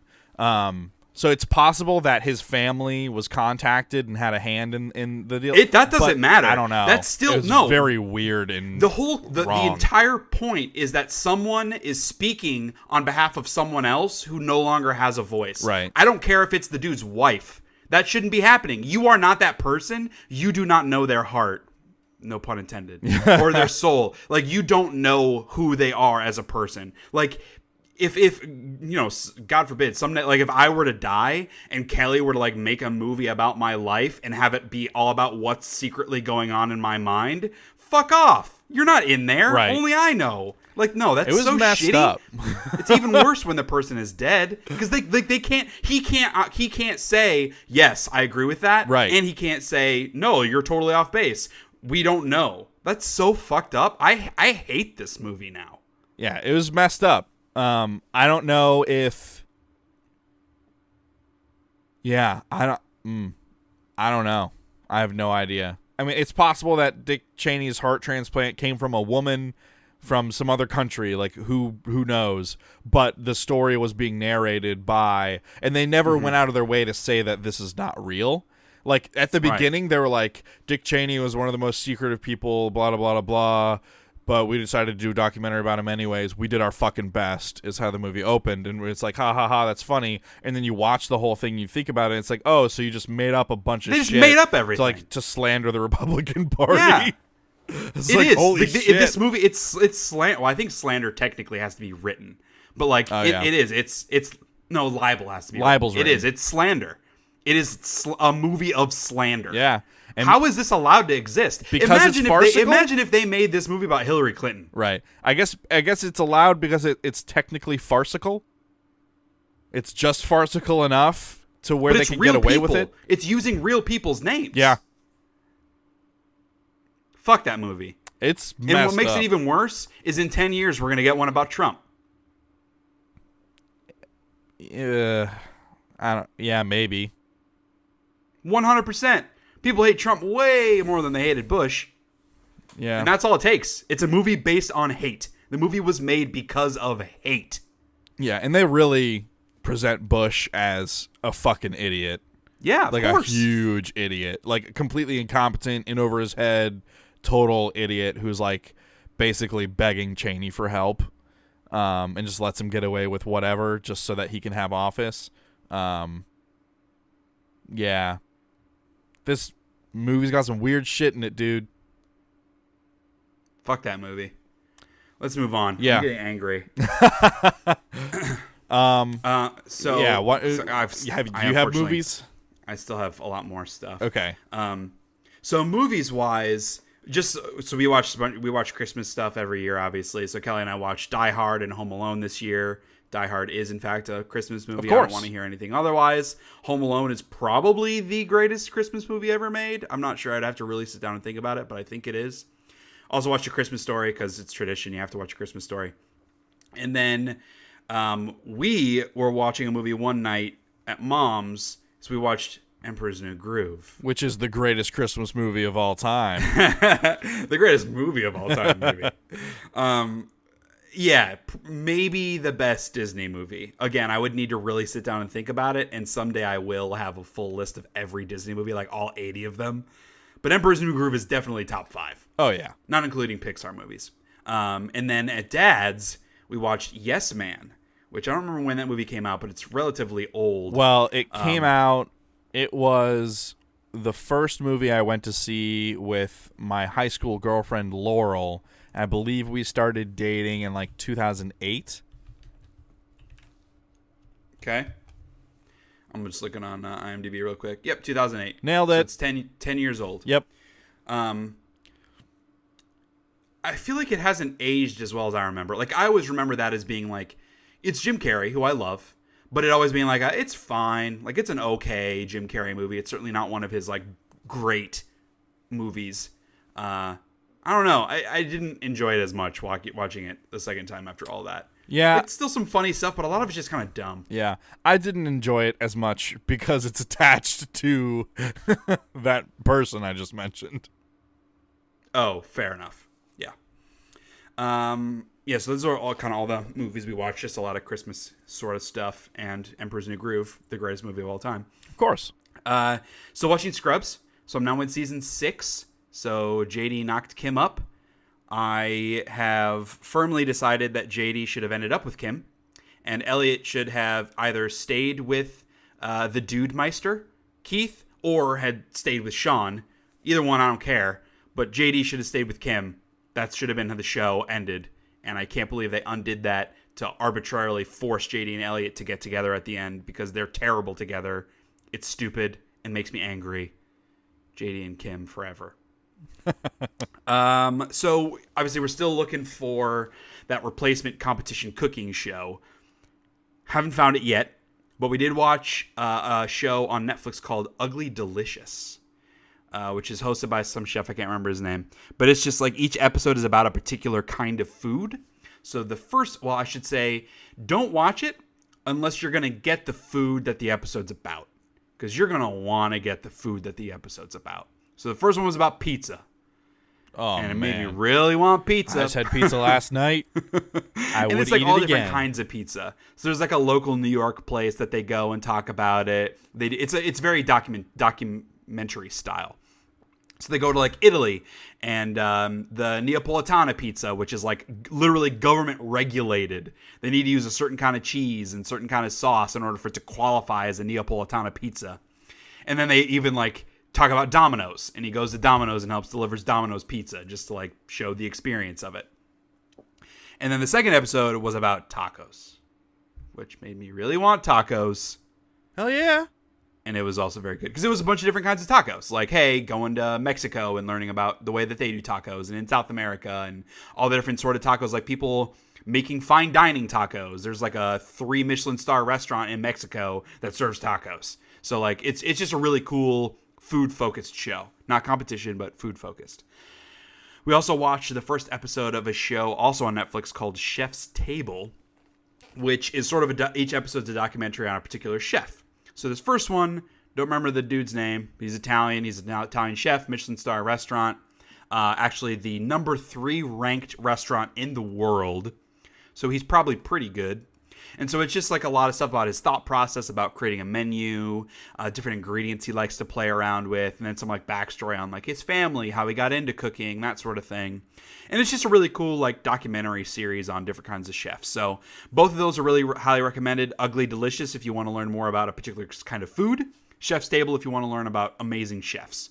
Still haven't found that competition show, but we'll keep looking. But in the meantime, we just like cooking shows, period. So we'll probably watch more of those tonight. These seem like good, like, interim substitutes for you guys. Yeah. Or like if you're just looking to kill an hour, just watch an episode of one of these. It's just a cool thing if you like food. And then finally, we were looking for something to watch night before we left Mom's house. Just something funny. And I came across Jerry Seinfeld, I'm Telling You for the Last Time, which was a stand-up set he did in 98, which was right when Seinfeld was wrapping up, and he kind of made the decision, I'm going to throw out all of my material and just start from scratch. And that's kind of when he went away for a while and then kind of came back with this whole new stand-up persona thing.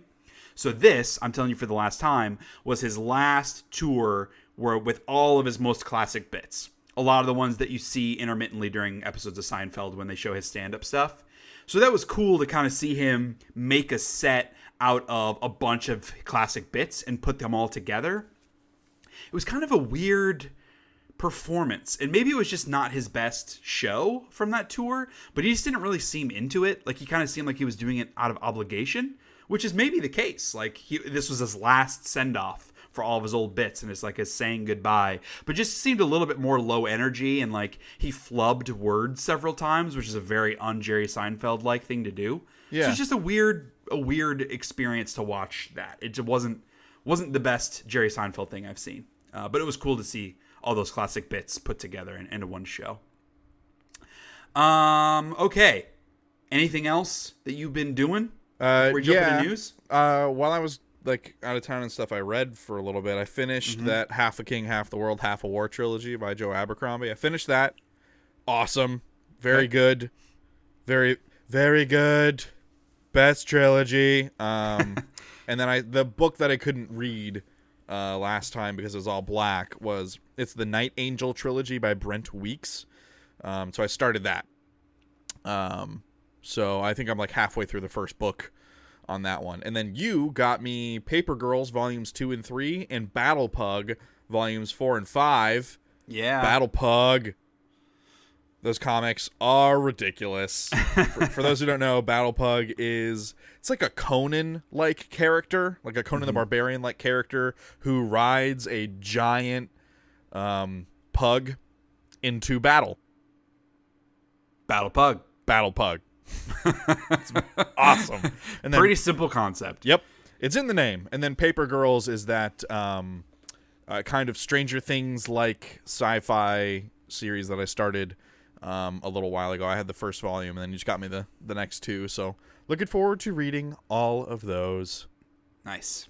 Yeah, I with my Star Wars comics, and I bought those couple of saga trades to get caught up and realized that I was lost. So I'm going to go back from the beginning there.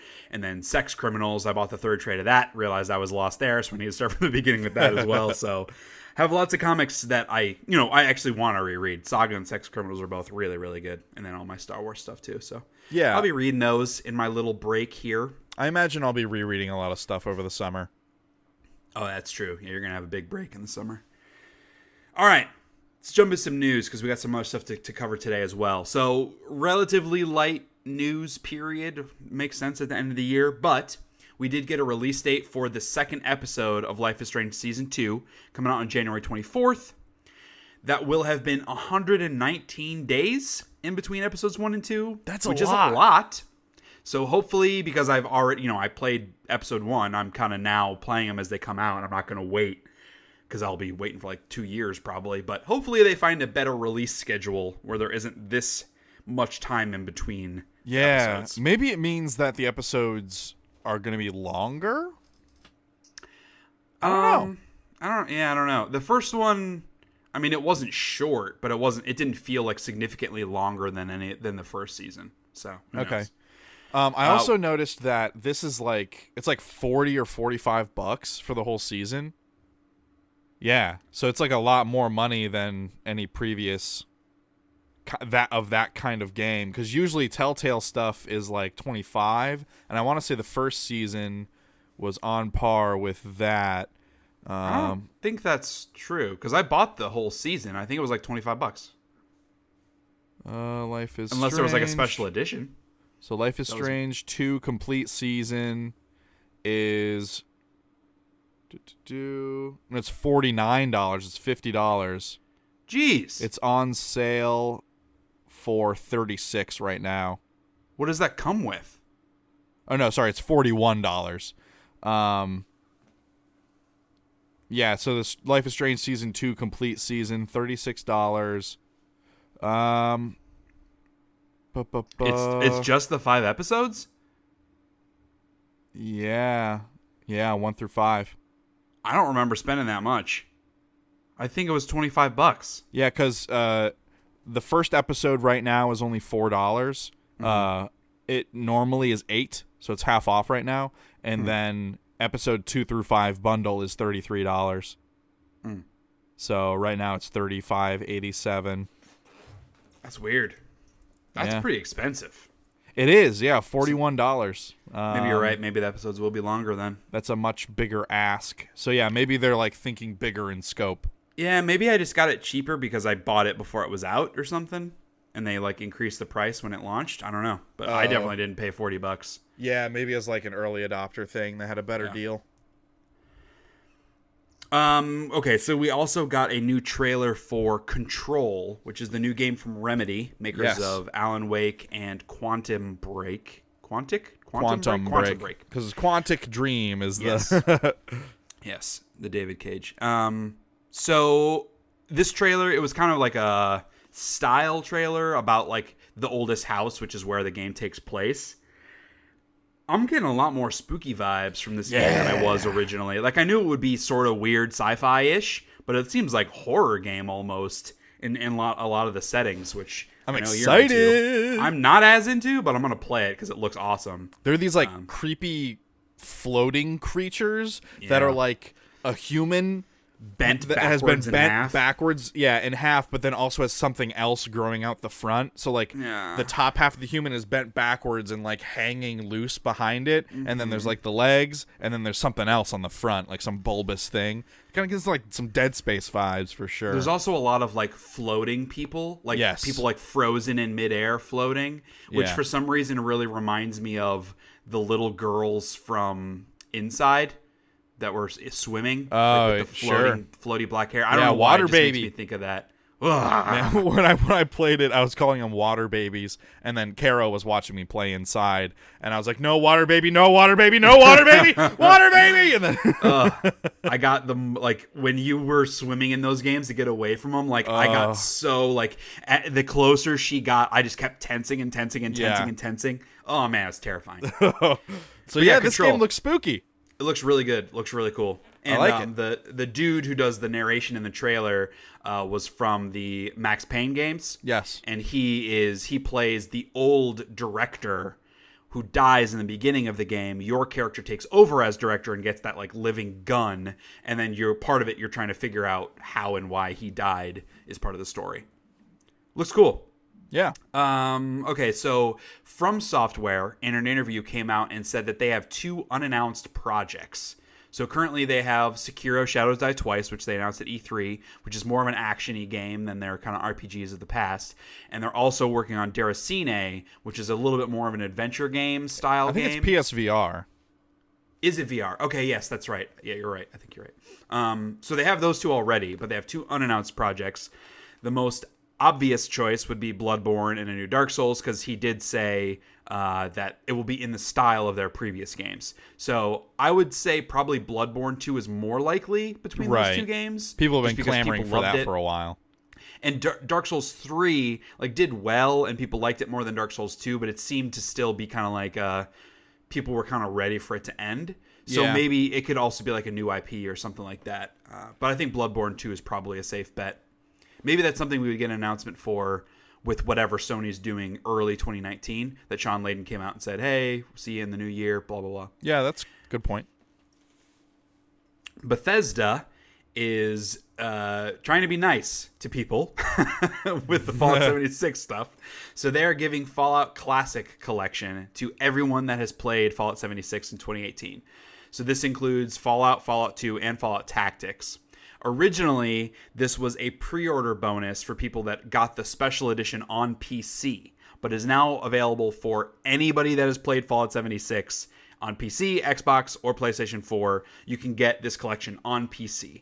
They're going to be giving it out at some point in January, so I would keep an eye out for an email or on Steam or something, or just news stories, etc., for how you can get those.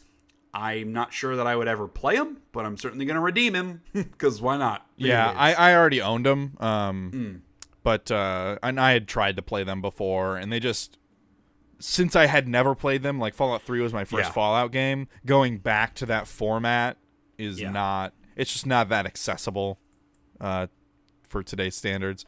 But I know like a lot of people prefer those games, and for those folks, I feel like they already have them. Sure. In some way, but maybe they don't have it digitally or on whatever platform, so who knows?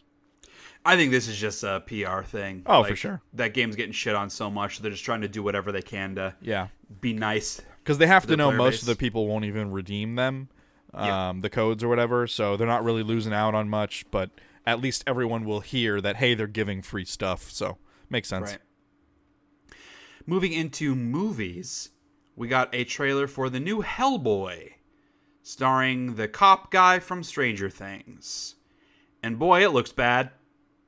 You can't make a Hellboy without Ron Perlman, dude. It's not the same. I just don't know why they're making this at all. Because, like, the first Hellboy wasn't that successful, but it had a huge cult following, and it was like a beloved adaptation of that character by Guillermo del Toro, who's an amazing visionary director. Yeah. And then they made the sequel, which wasn't nearly as successful. People didn't like it as much. I certainly didn't, but it was still like a fine movie. Yeah. And it's more just like, this has never been that popular of a character. The original movies didn't do that well. Like, why remake this at all? So is it a remake or is it a third movie? It's not a third. It's a remake. It's a new thing. Weird. Yeah. And did they reboot the comic? So what? Have they rebooted the comic? I have no idea. Okay, because that would make sense. Yeah, but my point is, like, it's not like it's like a AAA comic. Right. Like, it's not like this. It's not like it's a Marvel thing. It just seems weird to do this at all. And they're clearly doing like a more comedic take on it. And which is less interesting. At all funny. Like, not even a little funny at all in the trailer, one bit. And it's coming out on my birthday, April 12th. So happy birthday! Yep. Know what I'm not doing when on my birthday? Not seeing Hellboy. I don't know. It just looks really lame. Speaking of lame. Yeah? We also got a trailer for Men in Black International. Yeah. Starring Thor and Valkyrie from the Thor movies. Yeah. It also looks bad. Hooray! Making sequels that are unnecessary. Yeah. I don't even really have anything to say about it. It just looks like a crappy movie. Right. I will watch it when it is on Netflix. Also, okay, the end of the trailer. Mm-hmm. So it is Chris Hemsworth. Mm-hmm. At the end of the trailer, he picks up a hammer. Mm-hmm. And he says, "Now the tables have turned." Is that a fucking Thor joke? 100%. What the fuck? They all exist in the same universe, but they don't. It's not Marvel. They never have. Parallel universe, multiverse. What is happening? In this world, Thor is a lame Men in Black agent. That's more interesting than just Chris Hemsworth is a Men in Black agent. Fair enough. Thor as a Men in Black agent is way more interesting. Right. So I don't know. Looks like a bad movie. Yeah. Also, were there any female agents in the first 3 movies? Yes. Okay. I couldn't remember. It's been too long since I watched them. I was at least going to say at least there's a female agent now, but I guess there already has been. in the original, like, she wasn't a main character. Okay. So in this one of the main characters is a female agent. Okay. Sure. Yay, inclusionism. Right. She's also black. True. Woohoo. Doesn't mean I'm gonna go watch a bad movie. Like, right. Make a good movie first. That's what I care about. I don't know, man. I'll watch it on Netflix when I don't have to pay any extra money for it. Fair enough. Okay. Before we wrap up, because this episode is being posted on December 31st. The final day of 2018. The final day of 2018. And because I've only played probably half of the video games that I want to play before I put together a top 10 list, Kyle has put together a top 10 list. Yes. If you want to read it, he was gracious enough to do a guest post on SheaHatesEverything.com. I did so a thing. You can check out the written article. Not going to just like read through it, but wanted to open the floor, Kyle, to talk about your favorite games in the year of our Lord, 2018. Yes. 2018. Nope, 2018. All right. So the year 2018. Mm-hmm. Or no, would that be 20,000? Yeah. 200,018? Wait, so it would be 2 3 zeros 1 8. So it'd be 200,018. Yes, 200,018. Wow, and they still haven't made a good Pokemon game. Post-apocalypse. Right. So I'll just read them in reverse order. So starting at number 10, Pokemon Let's Go on Nintendo Switch. I got Pikachu. Shea, you got Eevee. So if you want to read the article, I just talk about it's basically it's a nostalgia trip, and I think based upon, I also have written down all of the games that released in 2018 that I played this year. So if that gives you some perspective as to why this actually made the top 10, I just didn't like any of those other games more than this. So it's just 10 by virtue of nostalgia. Like the new animations, the new environments, the way the new musical score that evokes like just enough of those old that old soundtrack, that little 8-bit MIDI track from the original games. It makes me feel good. It feels like home. And I really like it. I also hate the catch mechanic. I think there are some smart things around it, but inherently it's a bad system when it is used to replace a core part of how you come to be attached to your team. Like, the whole thing about Pokemon is you become very attached to the 6 that you choose because you train them every single level, you fight with them every single battle, and this you don't have that, so you don't have that same attachment to those Pokemon. Like, the whole point is you're trying to catch better and better versions of them, like stronger or faster or bigger or smaller versions of them, so you're just like replacing them like they're fucking garbage on the street, and it's like a really weird thing. You just send him to the professor. Yeah, and he gives you some candies. Like, I feel like that's like you send him to when your goldfish dies and your parents say that he went to goldfish heaven, but they actually flush him out of the toilet. Professor. I feel like that's what's happening. The professor, you think from all the trainers out in the world, do you think he's really taking care of 80 million Eevee or Rattatas? These Pokemon, they're being euthanized. Let's be honest here. He's eating them. Right. Raw. And wriggling. So that was my number 10. My number 9 was Battlefield 5 on PC. Obviously, you listen to the podcast, so you know that Shea and I don't play competitive multiplayer games. This is just the single-player component that I played. I played some of the multiplayer, and it's fucking terrible, and I hated every second of it, except when I got kills, so I hated 99% of it. Okay. So I just think there are a lot of the vignettes that they have for you to play. There are interesting characters that I just wish there were more of, and I think that's a good sign that I wanted more of it. It just sucks that there wasn't more of it. And so they set up these interesting locations and characters and relationships with other characters, and then you just kind of have to move on to the next thing, which is a really big bummer. But it's a cool return to like classic like Battlefield Bad Company style, where you have a few objectives and a big open area in which to accomplish them, and it's, hey, like, you do you accomplish this however you want, here are the tools, blow some shit up, and you do a lot of that in this game. You blow a lot of shit up. There's also some really rewarding stealth sections that and the stealth works reasonably well, it was still challenging and fun. Yeah, just a lot of really, really interesting environments and a lot of cool, like, new gadgets for you to use, like the skis that I've talked about before. Just, like, a lot of really fun moments that I felt like the author of, and so that's why it made it onto my list. I just wish there was more of it. My number 8, Final Fantasy XII, The Zodiac Age. Played it on PC. Obviously, you already know from listening to the podcast that Shea and I are both huge Final Fantasy fans.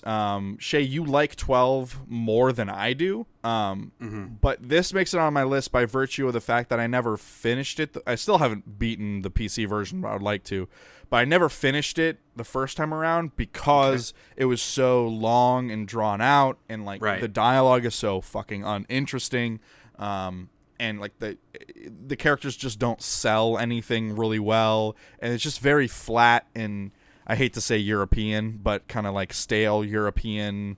It's a little stilted, stuffy. Yes. Stuffy writing. That's good. But the combat was really interesting because it was kind of a blend of two different styles. It was the turn-based combat that I'd come to know and love from Final Fantasy, mixed with more of a real-time action RPG from that age, and they kind of blended the two in an interesting way. And I thought that the license board was kind of a natural progression and a better version of what they had tried to accomplish with the Sphere Grid. So I liked all of those aspects of it. And then in the Zodiac Age, there's like some extra content thrown in there, which is nice. And there's a big quality of life where you can turn on and off like 4 times or 2 times speed. So all that time spent grinding is now sped up, because the thing about Final Fantasy 12 is you have the gambit system where you set up. It's like programming. You say, when this happens or if this happens, this thing is a reaction to that trigger. So Final Fantasy 12, at a certain point, if you do that right, and that's part of the satisfaction, is the game plays itself in a lot of situations. Like, you are doing minimal input because you have made smart accommodations for most things that can happen in combat. So putting it on 4 times doesn't necessarily take anything away from the experience. It just helps get you through it faster, so it's less tedious. So and there's a lot of grinding in that game. Yeah, a huge amount. And it speeds that up. Right. Literally. And so, I always felt like I would do like an hour of grinding, whereas back in the day I would do like 5 or 6 hours of grinding. And so I would go and fight a boss, and I would feel prepared after just grinding for a single hour. Sure. And it's a really great game to like put a podcast or a video on a second monitor. Or another screen and play it. So I really, really enjoyed my time with that. So that's why it was my number 8. I did that a lot because I played it on PS4. It was on my top 10 list last year, and I did that all the time, where I would just put on the Giant Bombcast. So for the next 2.5 hours, I'm going to listen to that podcast and just grind on here. And I just turn the music all the way down, put it on 4x speed, and just level the hell up super fast. Right. I guess I should say that this is the PC version, and this came out this year. And if you want to put something on there, if you want to put a game on there that's old, I don't care. It's your personal list. Who cares? It's fair. I tried to make these all 2018 releases, at least on the platforms on which I played them on. Number 7 is Moonlighter on PC. So this is a game that I bought one of my friends because it was on his Steam wish list, because I really, really liked it. I had that bad experience where I have not gone back to it since then, because I was waiting for it to get patched, and now I think it's been enough time that there has been patches for it. But I got to the end of a dungeon, and I killed the boss, and it was a great run. It was like a perfect run. I didn't take any hits, even on the boss, and it glitched to where I couldn't access my backpack or my inventory, and I couldn't warp out, and so I was stuck. I could claim all these awesome like prizes and stuff, but I was stuck, so I had to restart the game, and I lost my run progress. And I was like, fuck this. I need to step away for a long time and wait for them to patch it. So I want to go back to it because I think it has a really smart loop. So you run a shop, and to get supplies for your shop, you have to go into the dungeon and kill monsters and loot stuff and bring it back so you can sell it. When you sell it, you get money, which you can spend to bring new shops and vendors to your town, or like improve your shop so you get better stuff or have more room to display and sell more items. Or if you like bring a weaponsmith to the town, you then have access to better weapons that you can then go into further dungeons, get farther, get better loot, bring it back, more money for better items to go further to get better loot. It's that loop, and it's paced really, really well. It's kind of paced relentlessly. Like, there's not a good stopping point. You just have to say like, okay, I have to be finished now, and stop, because it just flows and it just goes and goes and goes. And I think it's really, really smart. The art is great. Has a lot of really, really fantastic animations with its kind of pixelated style that it has. So yeah, Moonlighter, I think the controls are pretty tight for one of those games. I don't like run-based games, but having the ability, like feeling the direct effects of each run and how it tied into the other systems in the game was so smart and rewarding that it made it into my top 10, which I think is telling that I don't enjoy run-based games when it's just like, hey, I got this far. Like, okay, so fucking what? Like, whatever, dude. Like, there has to be some meaning to my progression. And this has that in spades. My number 6 is Katamari Damacy Reroll, or Damacy Reroll, on the Switch. That game is perfect, but I didn't feel comfortable making it my game of the year or in my top 5 because it's literally just a high-res re-release of that original game. They didn't do any additional work really to it. It's just kind of a visual revamp and having the ability to play it on a new system. And because the way you would play co-op with Katamari was one person would have one hand on the right part of the controller, the other would hold the left part of the controller, and each person would be on a different stick. Now with the Joy-Cons, you can separate them and hand them each to one of the people and then kind of go that way. So that's fun. It's like it's easier to do co-op if that's how you want to play it. That's not how I would play it, but it has all the classic levels, the extra cousins you can play as, all the little gifts and stuff. It's got everything from the classic game, and that game is damn near perfect. So it's my number 6. Number 5 is Detroit Become Human.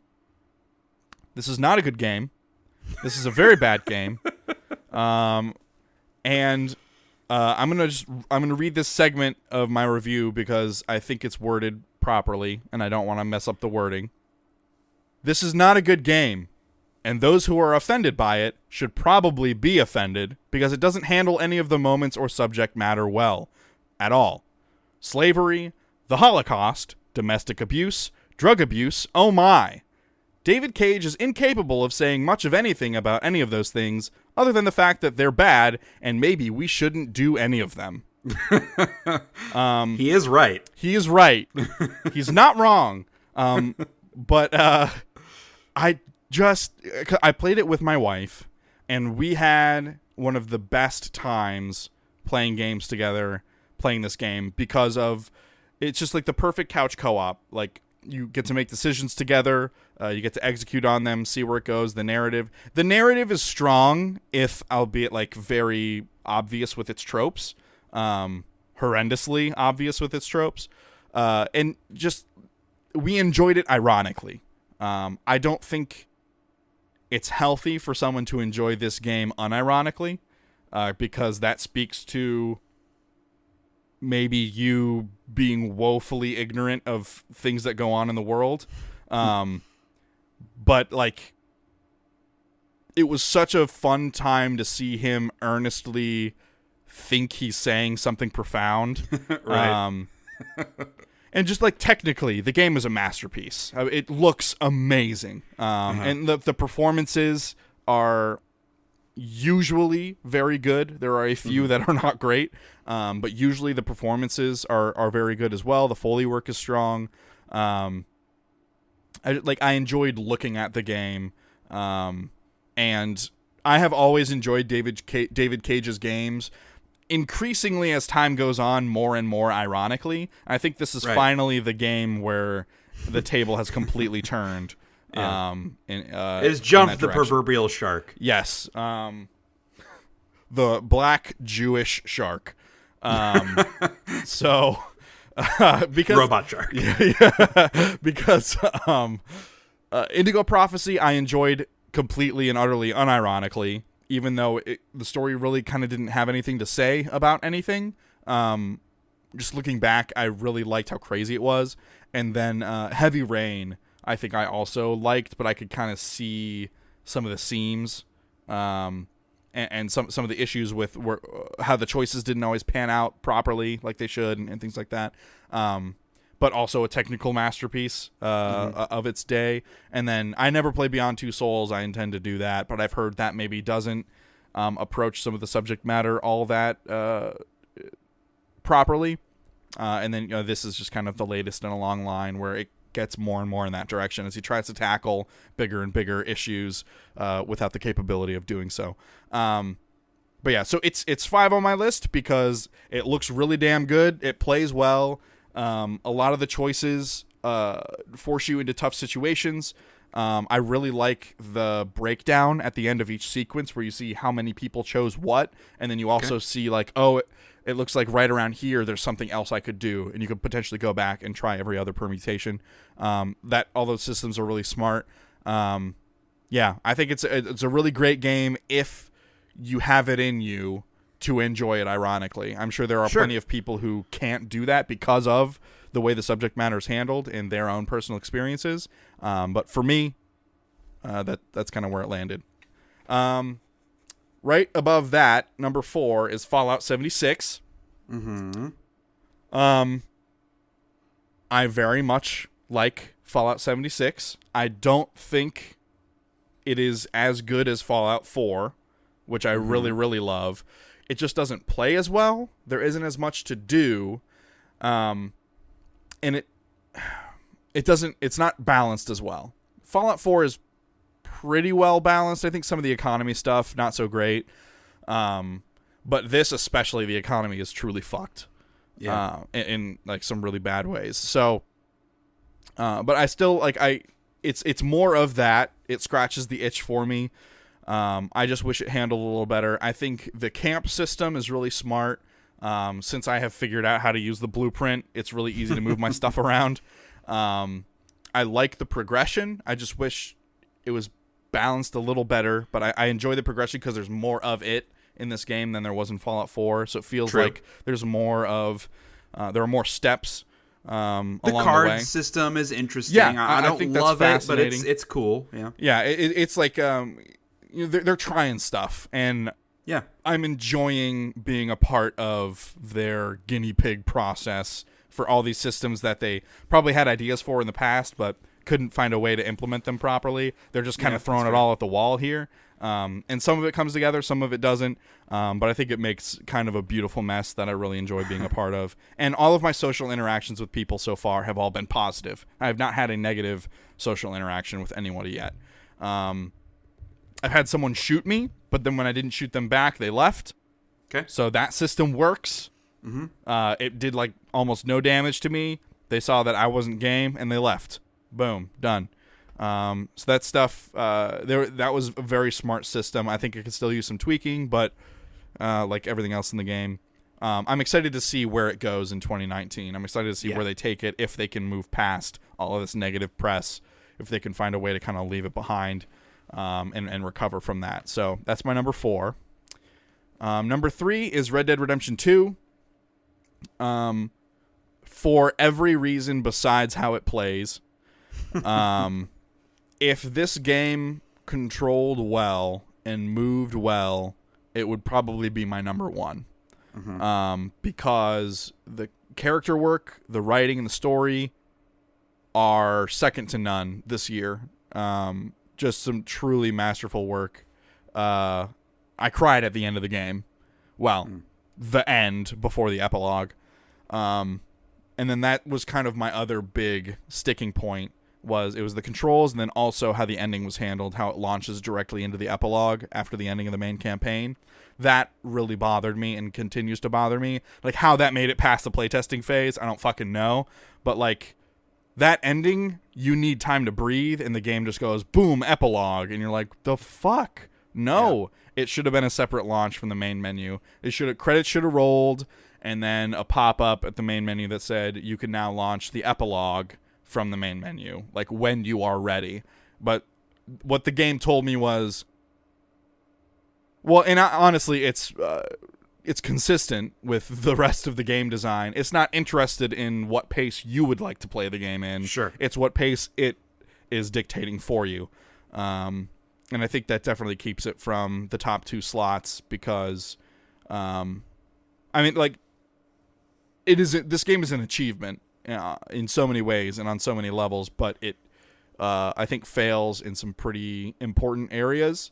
Not so much that I regret spending time with it, because I certainly don't. I think that story is one of my favorite Western stories I've ever watched or read, or I guess technically played. Red Dead Redemption 2, it's a very good game. You just have to know what you're getting into, because there are a lot of options, and I don't think all the systems really integrate that well with each other, and I think there's some balance issues as well with the economy. But from a storytelling standpoint, I think it was the best this year. My number 2 is Mutant Year Zero Road to Eden on PC. I guess I should say I played Red Dead on PS4 because it's all it's out for. Mutant Year Zero Road to Eden on PC is my number 2. When I initially saw the trailer for this game, I thought it was, like, when it was announced, I thought it was like a Beyond Good and Evil spiritual successor, because like the talking animals, especially the pig, right? And that made me interested in it, right? And I was like, oh, okay, cool, this is interesting, like kind of an apocalyptic Beyond Good and Evil. That sounds kind of fascinating, like with guns and stuff, kind of more gritty. And then I saw a trailer and it played like XCOM, and I was like, nah, never mind then. Yeah, that's when I was not interested in it, right? And then it finally released, and I went ahead and watched some coverage of it, like on Giant Bomb and some other sites like YouTube and stuff. And I decided to give it a try, and I tried it because my issue with XCOM is that there's very little. It feels like the player agency is artificial. Like, it feels like there's very much a right and wrong way to play that game, and a right and wrong way to handle every encounter and every battle. And in Mutant Year Zero, it seemed like there was a lot more player agency. Like, you move around the world freely until you get into combat, and then it kind of snaps into a grid. Mm-hmm. You have the ability to, like, sneak around and, like, pick off enemies on, like, the fringe of groups, so that when you go and fight the group proper, there are less enemies involved. And it felt like there was more choice, and more RPG elements. I think that is probably semi-true.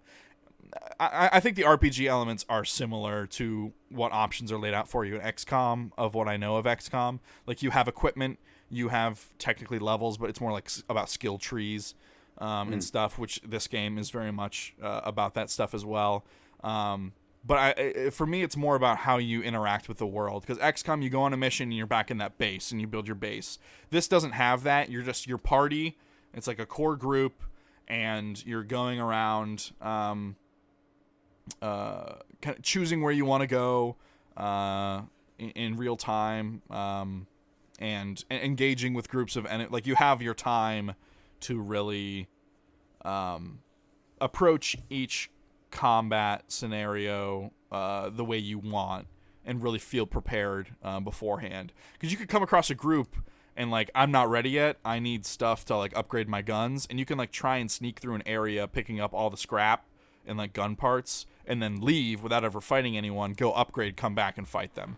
Like, that's a feasible thing to do. I did that in a couple areas. And so, like, that little extra bit of player agency, I think, made a big difference for me. And I think it's also a little easier than XCOM is. I'm playing it on the easiest difficulty, which is just normal. But there's definitely situations where I feel like if I were to have done those stupid things in XCOM, all of my people would be dead. And I don't know if this has permadeath in it or not. I've not had a character die yet. I had them go down, and I revived them before, like, the counter went down, but I've never had someone, like, die. I don't know what happens. But yeah, I just had a really, really great time with it. It makes me feel smart when I'm able to pull an enemy away and stack my silent weapon shots just right to where it just barely kills them before they can like call in reinforcements. It's a good time. I think it's a little rough around the edges, but I think it's definitely worth people's time despite that. And then my number one game is Return of the Obra Dinn on PC. This game really, really surprised me. So my friend and I saw kind of a teaser trailer for it years ago. And he and I were both like, that's like really, really fast. Because they released a demo for it on like itch.io or something forever ago. And my friend and I were like, this is really, really fascinating. Like, deducing the fates of the crew and all this, like, this what crazy systems, like this book that you're checking people off on and stuff. And then, like, just the look of it, the graphical style was very unique. I had never seen a game that looked like that before. And so it always kind of stuck with me, but I can never remember the name of it, so I couldn't, like, look it up. But I was always like, yeah, that game that looks that way with the ship and the crew and, like, figuring the fates out. When is that coming out? I would, like, try and look it up, and I could never figure it out. And then Steam, on the Steam store page, the main page, it had advertised it when it came out. We're like, oh, we gotta play this. So it's not a cooperative game by design, but my buddy and I played it that way. And I think that had a really big impact on where it's placed in this list and my level of enjoyment with it. Because sometimes when I was struggling in a part, he would pick up on a thing that I didn't, or I would pick up on a thing that he wasn't. And it really helped us keep momentum when solving people's deaths. And it has just a tremendous soundtrack. Like little sounds for all these things, like when you fully or when you correctly assign deaths and causes or fates and causes of death to 3 people, when they are all correct, it like locks them in, but it'll only do it if you have 3 correct. So it'll Right. lock them in, and it does like this little song, this little ditty that we just love to hear. Because it makes you feel smart. Yeah, it makes you feel smart. We got it right. It's like a Pavlov response. Like every time that thing's like, yeah, we got it. And so we had this little like dance thing that we would do every time those beats would play. And it's just like little things like that. And then the idea that each death scene is a panorama that you can walk around, and just like the Foley work and the voice work is tremendous. Just this game is just the whole package. It's the whole package. And I have the only flaw I could find with it, and I don't know how you get around it, but is that you can't launch into panoramas you've already seen from the book. You have to actually go to where they died and relaunch it to watch it again. But part of it is because they want you to walk around and learn the ship, because it helps when determining fates and stuff. Like, the more you see the ship, the better idea you have of like, oh, this room is actually here in this memory, because each panorama only has so much of a radius, and then everything outside of it is black. So it's like it really it helps you figure out where events are taking place the more you walk around the ship. It was just by the very end when we were like, it was like a couple fates left. We had to do it a lot for each fate, so it got to be a bit much. But I think it wraps up in a really smart way, and there were a lot of twists and turns in the story that we were not expecting at all. Like, it went some places. It was paced really well. Just everything about it. Extremely impressed and happy that I spent my time with it, and happy that I beat it. Like, that I managed, like my friend and I managed to do that, because it was not easy always. Sometimes it was pretty tough. So yeah, Obra Dinn, Game of the Year. Nice. So yeah, that's Kyle's top 10. Yeah. I will have mine eventually. But check out SheaHatesEverything.com if you want to read the entire write-up that he does for each of the games. Yeah, and there's also a list of the games that I played in 2018 on the first page of it. So if you're like, well, why didn't you put this on there? It's probably because I didn't play it. Or you did play it and you are wrong and didn't like it. God of War. God of War. I reinstalled it now that I have a 2 terabyte drive, and I am going to finish it at some point. Okay. I just think it is a bad game. In lieu of my top 10, I did go through and update my top 100 games of all time list with a lot of the big 2018 games. So I added God of War and Spider-Man to that list. I also added Assassin's Creed Origins, which I had not played enough of when I made it last year. So you can check that out. That'll at least show, like, that's way more than 10 games, right? It's better. So read that. Before we wrap up, do a quick Hate of the Week. Hate of the Week. This was actually going to be a bigger one, but I'm going to truncate it because I want it to be frivolous, because I don't actually want to get angry about anything right now because I'm not in the mood, because I'm hungry, so I don't want to get angry and hangry. I don't want to do that. So, this Hate of the Week is stupid people that don't get jokes, basically, on the internet. So I know last episode I went in a whole thing of how I was not looking at comments anymore. I'm still trying to do that. Sometimes I fail, and especially like if I see something and I want to say something witty, obviously I have to open the comments and leave a comment.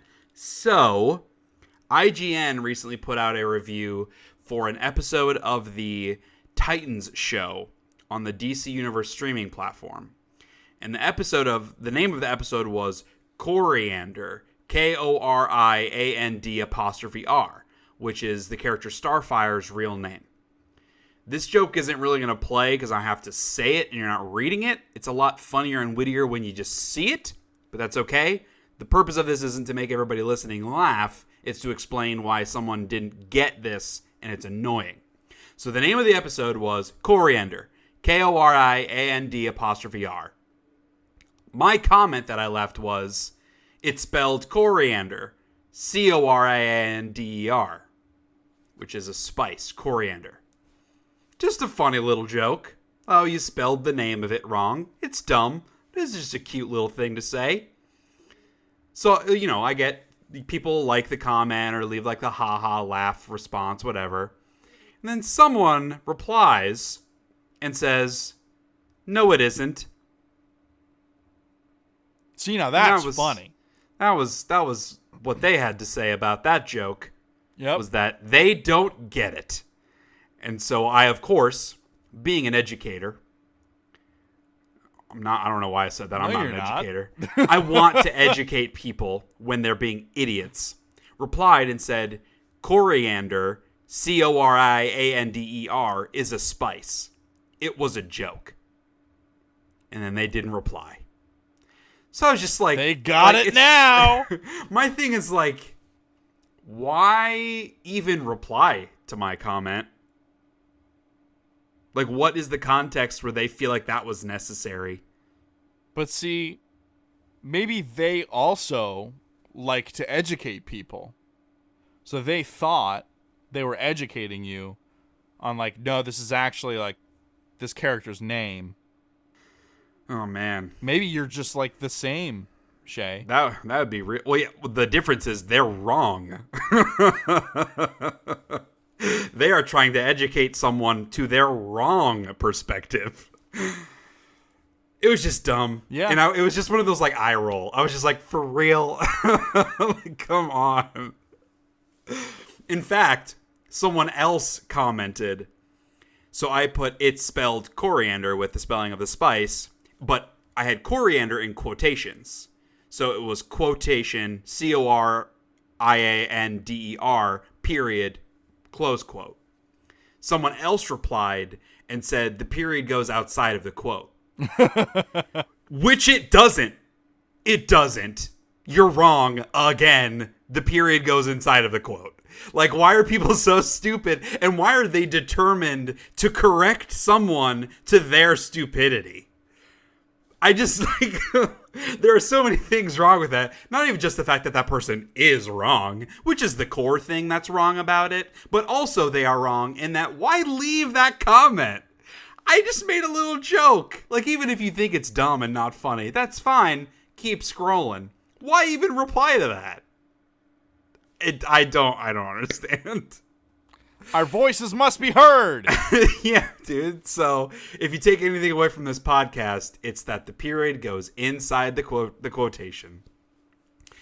Periods and exclamation marks, semicolons, commas, inside the quote. Question mark goes inside the quote if the question is part of what is inside the quote.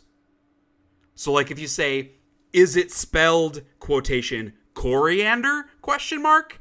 That goes outside of the quote.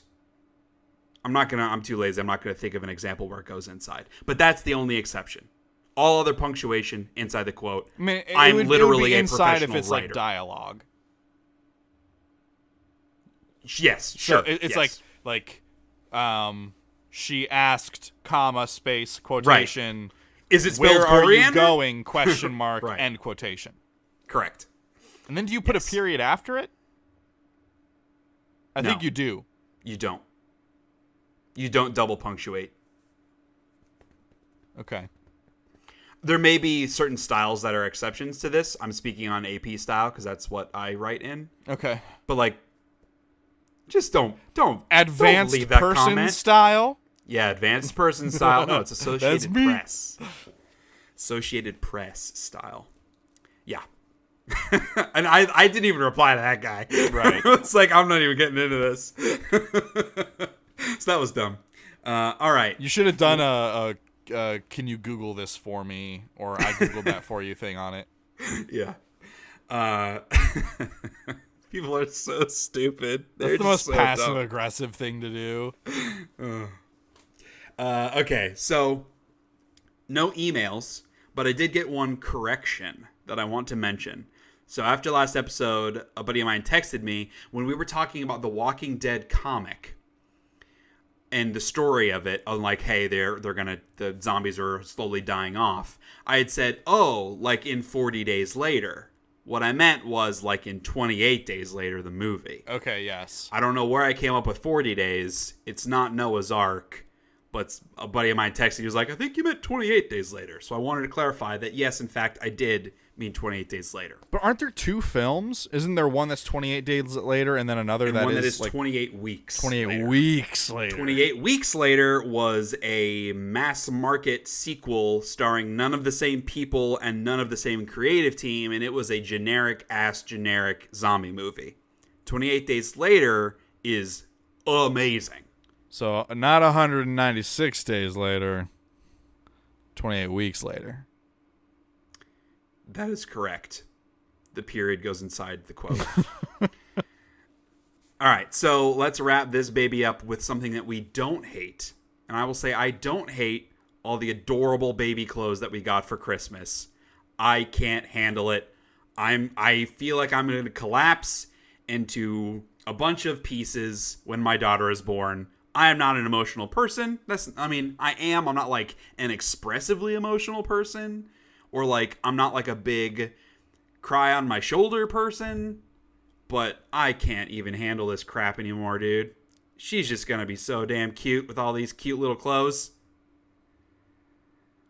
And it's going to be stressful. Mm-hmm. But at least she'll be cute. That makes it so much easier. I feel like that's why, I mean, wherever you think. Right. That's the importance of dressing your children in cute clothes, is because most of the time you just want to murder them. However you think we got here, if it's evolution or God or whatever, I'm going to say God because that's my experience. But I feel like that's why God made babies cute and like puppies and like baby animals cute, is because otherwise we would hate them. And that's what stops us from hating them, is the fact that they are cute. Good one. You're the worst.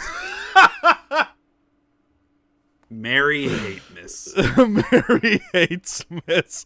And happy hate year. Happy new hate. Happy new hate. Oh, yeah. All right. What's your new hate resolution for 2019? So is this something that I am going to hate? Correct. In 2019? You're committing to hating it for 2019. That's a good one. Tell me about what you don't hate, and then I'll come back because I got to think for a second. Okay. Well, what I don't hate is how happy my dog is for me to be home all the time on break.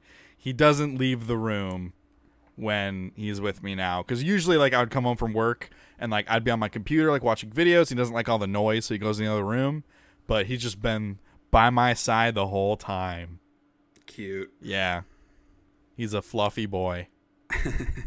Yeah, our dog was very excited to see us as well. And then when we got home and he remembered, oh, right, I'm no longer allowed on the couch or the bed. And I have to stay on my bed. And then he was not as excited anymore. Poor guy. It still breaks my heart. It's been like weeks at this point where we tell him to get down every time he jumps on the bed in the morning. But it still breaks my heart every single time. It's the way he looks at me. He's like, I just want to be loved. So my hate resolution for 2019, I am committed to hating that people use social media as a means to bitch about meaningless personal bullshit. So I see things on Twitter all the time of like, just feeling depressed today. I don't care. Cool. Why are you tweeting about it? Maybe deal with it in a healthy way instead of shouting it into a vacuum. Yeah. And like complaining about random stuff, that's totally fine. No issues with that. But it's that like attention-seeking complaining. Yeah. That I have always hated, and I'm going to double the hell down on that in 2019. That's my hating resolution. So look forward to that. All right. That's going to do it for this episode of the Shea Hates Everything podcast. I feel like it's truer now more than ever. As time goes on. Just grouchy old men. Big thanks to everybody for listening. 2018 was a good year for the podcast. We grew. So which is we awesome. say. What? The listeners may not feel that way, but we think it was a pretty good year. Well, I think we have decided that we don't really care what the listeners have to say about anything. Fuck you guys! if you learn anything by listening or not listening to the podcast, it's we don't care about anything. That's not true. We love each and every one of our listeners, especially the ones that write us emails at info@SheaHatesEverything.com, or tweets at me at Shea_Castle, or leaves us a comment or a message on our Facebook page /Shea Hates Everything. So do that, and we'll like you even more than we already don't. 2019 is going to be a good year. I'm going to be a dad. I'm starting a new job. And like lots of like video games and stuff come out. It's really the Holy Trinity right there. Yeah. Video games, job, and kid. Try and balance all three of those things. Two of them will cause me to not be able to enjoy the third. Guess which one is the third? So that's going to do it for this episode. Thank you, everybody, for listening. And Kyle, as always, thank you for joining me for every episode in 2018. Every one of them. Every episode and all the other ones. All of them. Yeah. Yeah, you've been on every single episode of the Shea Hates Everything podcast. That's pretty impressive. And sad. We're closing in on 50 episodes. We'll have to do something. I know. Yeah, we have to do something for 50. Crazy. Yeah. All right. We'll see you guys in 2019. Peace out.